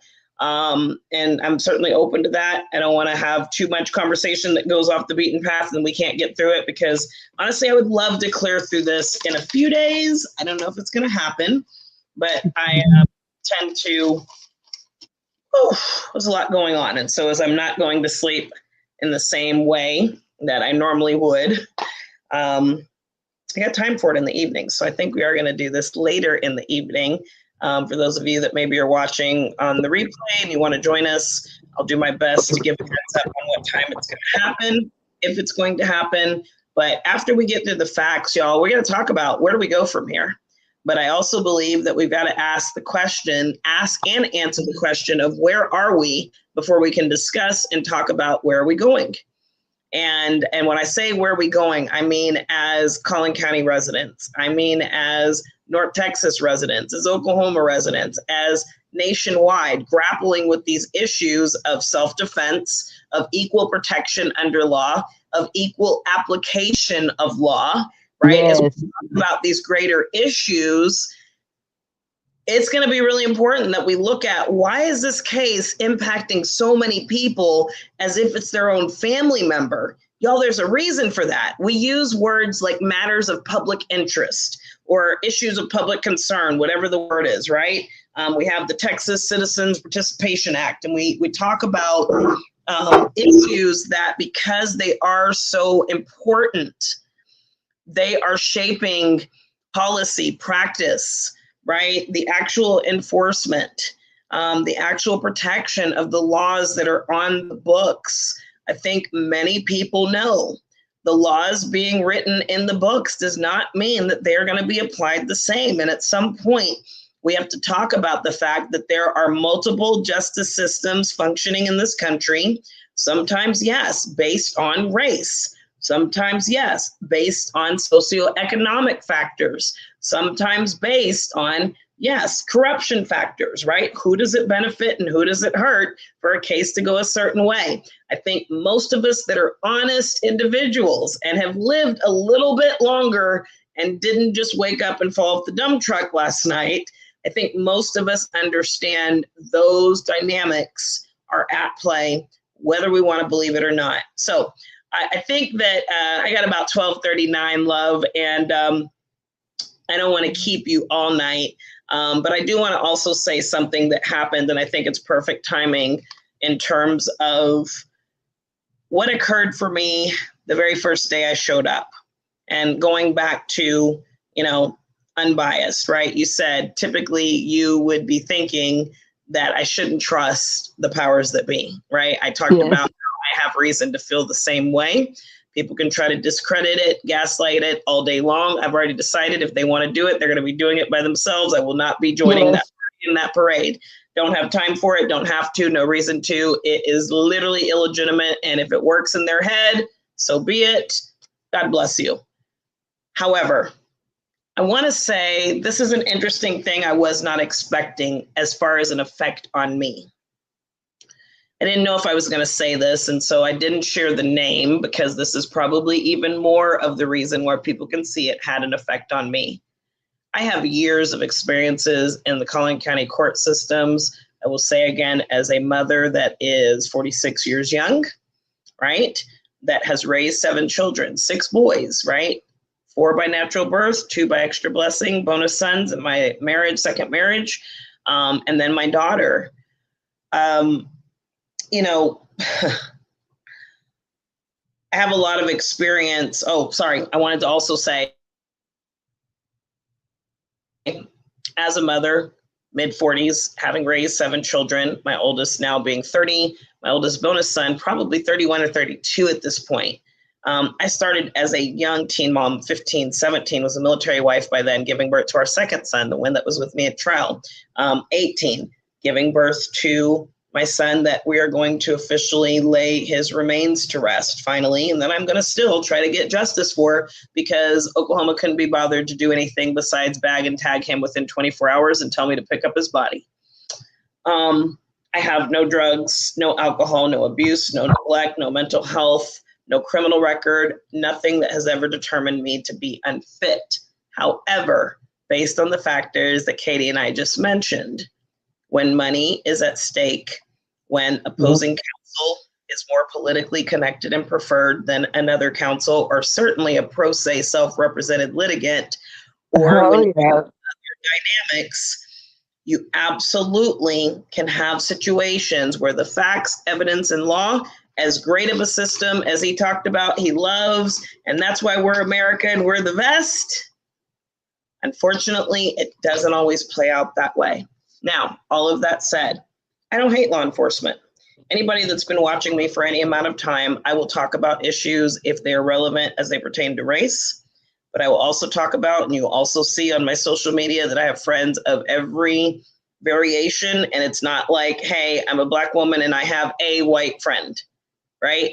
Now, in the reverse, there are some people that, hey, I got a couple Black friends, so I'm not racist. You will see any amount of time, scroll my social media on a quick lunch break. You'll see that is not Marlena's dynamic. I was born and raised in Silicon Valley. My first boyfriends were white boys in the 3rd grade until my dad sent me to my room to talk about and figure out why I do not have boyfriends in the 3rd grade, right? So he was a pastor, he didn't play. I have lived a very diverse life, and it is natural for me to literally have people around me of every race, color, creed, nationality, shade, honestly, I'm gonna be honest, I don't want to be in a world with just Black folks. I don't want to be in a world with just white folks. I don't want to be in a world with just everybody that's not Black or white folks. I want to be in a world with people that are a part of the human race and a beautiful blended race. And my entire life of 46 years has been like that to this very day, even though some people pushed me to crash out blocking some folks' point. Like, I'm not the one, save it for someone else, right? And I'm not going to apologize that I have to discuss race. I'm not going to apologize that I have to discuss corruption. I'm not going to apologize that I have to discuss injustice. And yes, in one of my primary businesses, I work for a company where we connect people to attorneys. So while I also understand the parts of the area that is extremely corrupt, unjust, and not equal with various different systems, depending on who you are and how you are, I also understand in different arenas, if you can have a legal advocate fighting on your behalf, you probably should. And I'd love to help you get access to them at an affordable rate when they are still experts and great. And I very much still believe that the system could work, which is also further proof why I walked into this situation addressing my biases and saying, I'm here to see. And honestly, I'm pleading. Internally, I'm hoping. Transparently, I was really, really, really, really, really looking forward to saying, you know what, Collin County's getting better. And they're going to play this straight. That's what I wanted, y'all. But the facts are the facts. And I'm not playing anybody's agenda. We're going to go through it. I've already shared enough today that says this wasn't a fair trial. So with that said, what was the other thing I wasn't expecting to encounter? Even though, again, I don't hate cops. They answer the 911 phone call. I do. No, I'm just kidding. Listen, you can totally disagree. And it's fine. I don't hate them. I just am unhappy with the system in general. That is fair. And at this point, again, for the last time, I am also. There are so many times over the years that, again, I've watched what the system has done to my family, to others' families, and I'm like, this doesn't work. Everybody's in it together. Like, we go through these phases. But then you have those times when, for instance, with me, there was a period that I had to flee violence and abuse for myself and my child. And it was law enforcement officers from state to state, from coast to coast, that were a big part of the reason that I stayed safe to be able to come back and prove my innocence and fight for my child. And so I've had so many positive experiences as well from law enforcement as I don't know that I could say as many as I've had negative ones at this point. I've had enough to stay balanced in my view, right?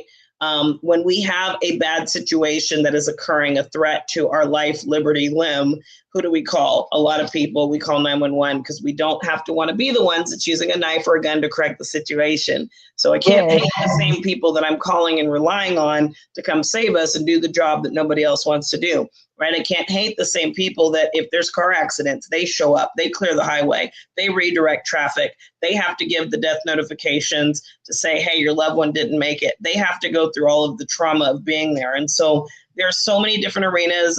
Last month, it was Law Enforcement Awareness Month.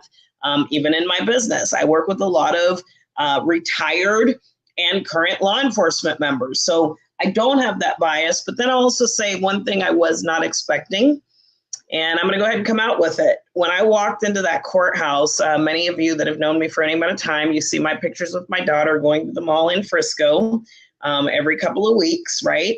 And having visitations as a result of the family court corruption that had me illegally arrested to kidnap my daughter. I'm fighting through all of that. Pro se, self-represented. So anyone, again, that has been around me for any number of time, any length of time, 2 weeks to a month, you know that dynamic is happening, right? So with that means supervised visits. Those supervised visits, I think I have shared before, they have occurred for the last 7 months from October of 2025 all the way till the end of May, with law enforcement officers as the supervisors. What does that mean? I was told that they are either off duty or retired. Was I told what department they're with? No. Was I told where they live? No. Didn't ask, didn't want to know. I'm told very little, which is this is the process. You show up, you go into a building, you check in with the law enforcement officer once you're in the mall. Once you're in the mall, they let dad know. He pulls up with the child. You two never have any interaction. Everything stays safe. You always see custody exchanges all across the country. Apparently, there was another one just this past week where people get murdered, get shot, get killed, where things go horribly wrong. And that's not because both parties are high conflict. That's because typically you have one party that, again, as I mentioned, the story and the case that Judge Roach heard, there are parties that present those types of threats. Now, the supervision, unfortunately, is on me because of certain terms and certain theories in the family court world that has to do with erasing parents and deflecting when there's actual abuse and making it the fault of the parent that believes the child that's being abused that are reasons why I'm under supervised visits. But nevertheless, this particular company is actually owned by a 30-year bailiff of a judge that's currently in the Collin County Courthouse. Okay? The officers that, quite frankly, there's been 4 of them. And y'all, because they allowed the other side to decide I don't get pictures, the only memories I have with my daughter over the past 7 months that I obviously hold dear in terms of proof, things I can look at, things I can hold, just like I read my notes. You see how exciting it is to, oh my God, I remember this. This was so funny, right? The notes I hold of my time with my baby girl, they have been taken, they have been administered by off-duty and or retired law enforcement officers. It's been 4 of them. They've been amazing. They've been professional. They've been cordial. Again, I don't talk to them unless it's time for supervised visitation, everything on the up and up. But my notes of my time with my daughter over the past 7 months, they've been taken by these officers. I'm not going to get into full-blown details. What I'm going to say is that unfortunately, and fortunately, because part of me looking to see if Collin County DAs and judges, judiciary, particularly this judge, or just judiciary in general, if it could be truthful, if it could be fair, if it could be trustworthy, was because I have to get resolved for my own child and my own family currently with matters out of Collin County's jurisdiction. And I wanted to know, can I stay quiet and just file in the courts and things finally work out with all the evidence in the world, all the facts and evidence in the world to support it? That was something I was looking to see is, Marlena, what is it going to take? Can you give them a chance? Are they correcting themselves? Are they getting better? Is it finally time before I lose another child that they'll do the right thing? That is one of the things I was hoping for with this Karmelo Anthony trial. And unfortunately, I did not get any indication of that. If anything, I got further indication that it's just not going to be possible. And they literally will not care if I wind up having to say goodbye to another child based on what I saw. Now, every situation is different. Does that mean that there's no hope? No, it doesn't. But it means I did not witness a trustworthy process based on facts, evidence, and law. And again, after 13 years, it's nothing new to me. What I will say softened my blow, not even wanting to move forward. The human part I said I would talk about for both families and even myself, challenging biases, is I walk into that courthouse. And on day 1, y'all, I realized 2 of the 4 officers that has been doing the visits for my daughter, creating these memorable moments, work in the courthouse. Heavy. Heavy. Wow. That part. So when we talk about the human aspect of things, where people like to take sides and they say, defund the police, get rid of them, right? They've done bad things. We don't want them.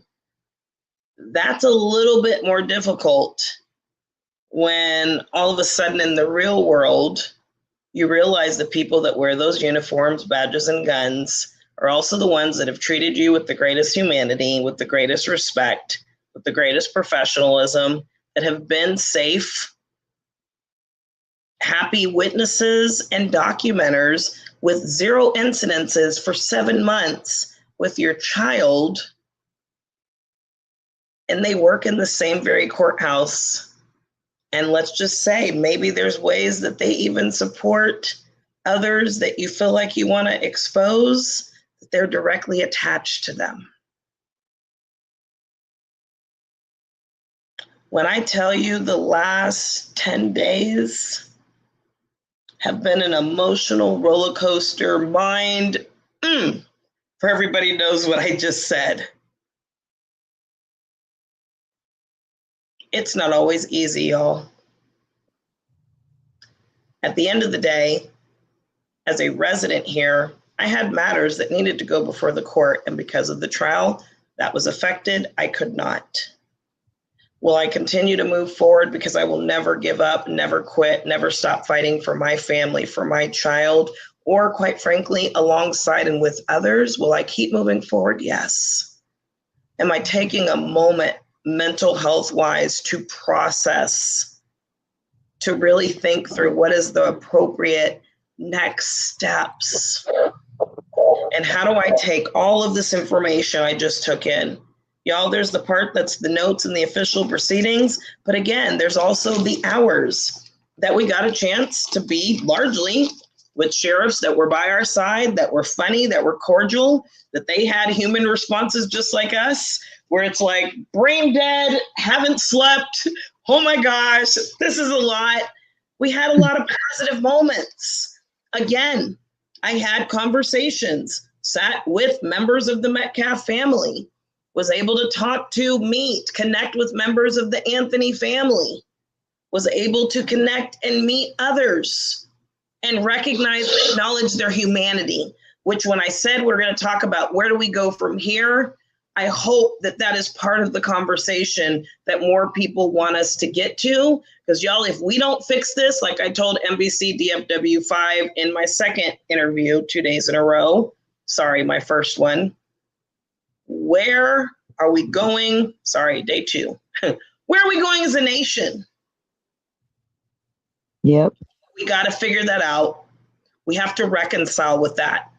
We have to fight the urge to let our bias and our prejudice, and yes, sometimes even our racism or our supremacy, tell us where we go from here. Because if where we go is we continue to fight and battle and devalue and decide whose lives matter and whose lives don't, who gets justice and who does not, who gets application of the law and who's denied equal application of the law, y'all, if we keep doing this, forget any form of alleged foreign enemies, we implode ourselves. Period. Point blank. Period. We implode ourselves. And I'm not sure that's exactly what we're going for in Collin County, in Denton County, in Grayson County, in Oklahoma, or nationwide. So we're all in the middle of a moment right now that I hope that we will take seriously, that I hope we will not take lightly, that I hope we won't just every opportunity we have take some other post, some other piece of information for confirmation bias to then take sides and let that take over who we are as American citizens, as immigrants, as beautifully blended people of every race, creed, nationality, origin. Y'all, if we decide to go there, the dangerous place we wind up, I don't think is the place that any of us actually want to see. Katie, we are just before 1 a.m., love, and this has actually been fun. Yes, it has been. Fun in a sense that, yes, we are talking about difficult topics, so that part is not fun. Again, huge condolences, prayers. My heart goes out to the members of the Metcalf and the Anthony families. For you all, this is your real life. For those of us that are Collin County and that are actual North Texas residents, it's very real for us because it's the same systems that affect our day-to-day lives. But for you all, it is your sons whose ability to live their teenage 17 to 19-year-old lives have been seriously impacted. And so we recognize you are the most important ones in this conversation. It's not us, but we are going through this process with you. We're praying for you. We are staying focused again on facts, evidence, and law. And unfortunately, even to some of you that I met during that time, now coming out with a different stance besides, I understand you want justice. I will be happy for you in some extent and degree. If you get something and some validation for the life loss, I still mean that. Do I believe that what happened to Karmelo Anthony was just, was fair? No, I don't. Do I believe that it was cruel? Do I believe that it was representative of Bill Werski's jury instructions that a life for a life is appropriate? I think that was disgusting, Mr. Werski. Wow. But I'm going to end on that note because that's what you went for. I don't believe that's where things are going to end up, but you did your job. So pat yourself on the back. I guess that was a win. Katie, do you have any last words in this last minute, love, before we go ahead and jump off for today? And I just want to give my condolences to both families. Like you said, I just think it's a tragic thing. As a mother of a teenage son who's in sports, I couldn't fathom either position, right? I don't want to put myself in either one of those positions, and I'm just sad for both of them. And that's what I have to say about that. Absolutely. And I appreciate that. And again, I knew you'd be the right person to have this conversation. I hope that you will come back. Looks like we're about 2 hours and 10 minutes in. I probably could go a little bit further, but I'm looking at these notes that start at 1 hour, 45 minutes state, Mr. Mitchell, Assistant DA. And I'm looking at, page 1 now going into this, and I'm like, man, I got to find a different way to get through this a lot faster. But maybe we take our time and just stretch it out over a period. And we'll figure it out as we go. We will figure it out as we go. And I'm excited that you are here to go through this process with me, with us. And I appreciate you, Miss Katie. Yes, I appreciate you. Yes, we'll come back and we'll do it again. And of course, y'all, please, I'm going to ask for your prayers as well, as our family is going through trying to get any form of a voice and justice system working on behalf of my son, and then just getting to a place of further closure, whether we get answers or not. And so also my daughter, right? Getting her to a safe place that she's not in right now. And so I'm also going to be balancing how fast and how much I can go through all this information with having to get back to my real life. But again, as this affects my real life, it is in the county that has jurisdiction over my daughter.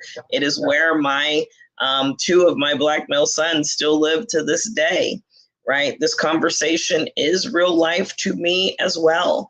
I know, Katie, with you in the area here in North Texas, Oklahoma, it is real life for you. And like you said, as a mom with a child that is in sports, right? We get it. I think every one of us as moms, we can see the nightmare that right now Megan and Kayla are going through. Megan being Austin's mom, Kayla being Karmelo Anthony's mom. Again, my heart goes out, for those that understand the bond between good mothers and their children that are actually bonded. There is no pain like knowing your child is suffering and you can't help them, or your child is gone and you can't bring them back. And so, again, just huge heart to them. Yes, to the fathers, right? To Drew, to Jeff Metcalf, to Drew Anthony. I know also as fathers that were present in your sons' lives. Again, my condolences to you all as well. I saw an interview with Drew Anthony the other day when he was saying, I got to make sure she's straight. And he's talking about the wife, the mom, right? Because if she's not straight, the other kids, right? Karmelo has younger siblings, right? Then they're not straight. Then he's not straight. But, even having. And then we also got our hearts are with, the siblings on both sides too. That's got to be heartbreaking on both ends. Absolutely. Absolutely. And, the Metcalf family, I mean, definitely, they showed up with, not only the parents, but, they showed up with, Hunter was there on the last day. He did give victim impact statement. I believe he was actually there on the first day as well. And then they invoked the rule on the second day. And what that means is that anyone that could potentially be called as a witness in the case cannot sit in the gallery and hear the case and hear the testimony of all the other witnesses, because they may be called to testify, and it's not legally appropriate for them to be able to hear how they need to craft their testimony. And so I remember seeing on the first day, I was like, oh my goodness, I think this is Hunter, right? They were twins. So you see the pictures. And then, at the beginning of the second day of trial, they did say, the rule has been invoked. So anyone that potentially may be testifying in this matter has to leave and cannot come back. And so, absolutely, that is a situation where it's hard. And again, we haven't gotten to the full and total story. And again, there's conflicts about it. We know that Eddie Parra allegedly had an off phone and allegedly pretended to record the fight as it was starting to brew. I don't think there's many people that believe that, first of all, because we don't know a teenager in our life that ever has their phone off. And if they have their phone off, they're not sitting here as something pretending to record, right? So, sorry, nobody's buying that. Nobody that's being honest is buying that. And then, of course, there's so much. We will not get into the weeds. There's so much to unpack. But yes, we can definitely say that it is a sad situation. I think I was talking about the Metcalf family. They had aunts, they had uncles, they had grandparents. Again, Austin's friends were there. And so, while everybody is yelling and shouting over the issues and the guilt and the innocence and everything under the sun, not saying that the emotion and the legality and the assessments are inappropriate. What I will say is that what we're going to try to do here, to the best of our ability, is remember that at the end of the day, this is a real story with real people and real life that are in real pain. And we all have to figure out how to get through this together. And so, yes. And I appreciate you, my friend. Glad we were able to go through this together, and looking forward to us coming back and continuing on as we talk about that 1 of 27 view from the courtroom of the Karmelo Anthony proceedings. We will look forward to talking with y'all soon, and you have a wonderful evening. Also, I will have some questions prepared for next time, because I wasn't prepared this time, but next time. Sounds good. You did amazing. I appreciate the contributions you did have, the questions that you did have. We didn't plan for this, right? Y'all, literally, I invited her maybe within 20 minutes of going live, and she's like, I'm on my way home. I'll be there. And so we didn't have a lot of time to prepare. Just knowing her, I knew that it would flow the way it needed to. And I think I had some anxiety even to talk about this myself. But it matters, right? It's affecting so many people's real lives. And so we got to talk about it. And so this actually was a relief that it was cool, calm, and connected. I'm not an influencer, a YouTuber, or any of these other individuals where, I'm covering cases and stories and doing posts for clicks or likes or funds or monetization. None of that is the motive, the intent, or the purpose, right? It is to have these conversations as community members, as mothers, as parents, as citizens, as, fellow mankind that need to be able to have these conversations and talk about, yes, how did we get here? Where are we? And where are we going? Where do we go from here? Yes. So, all right. We'll see y'all next time on part 2. And until then, y'all have a wonderful evening. Take care of yourselves, and also definitely take care of each other. We'll talk to you soon. Bye. Bye.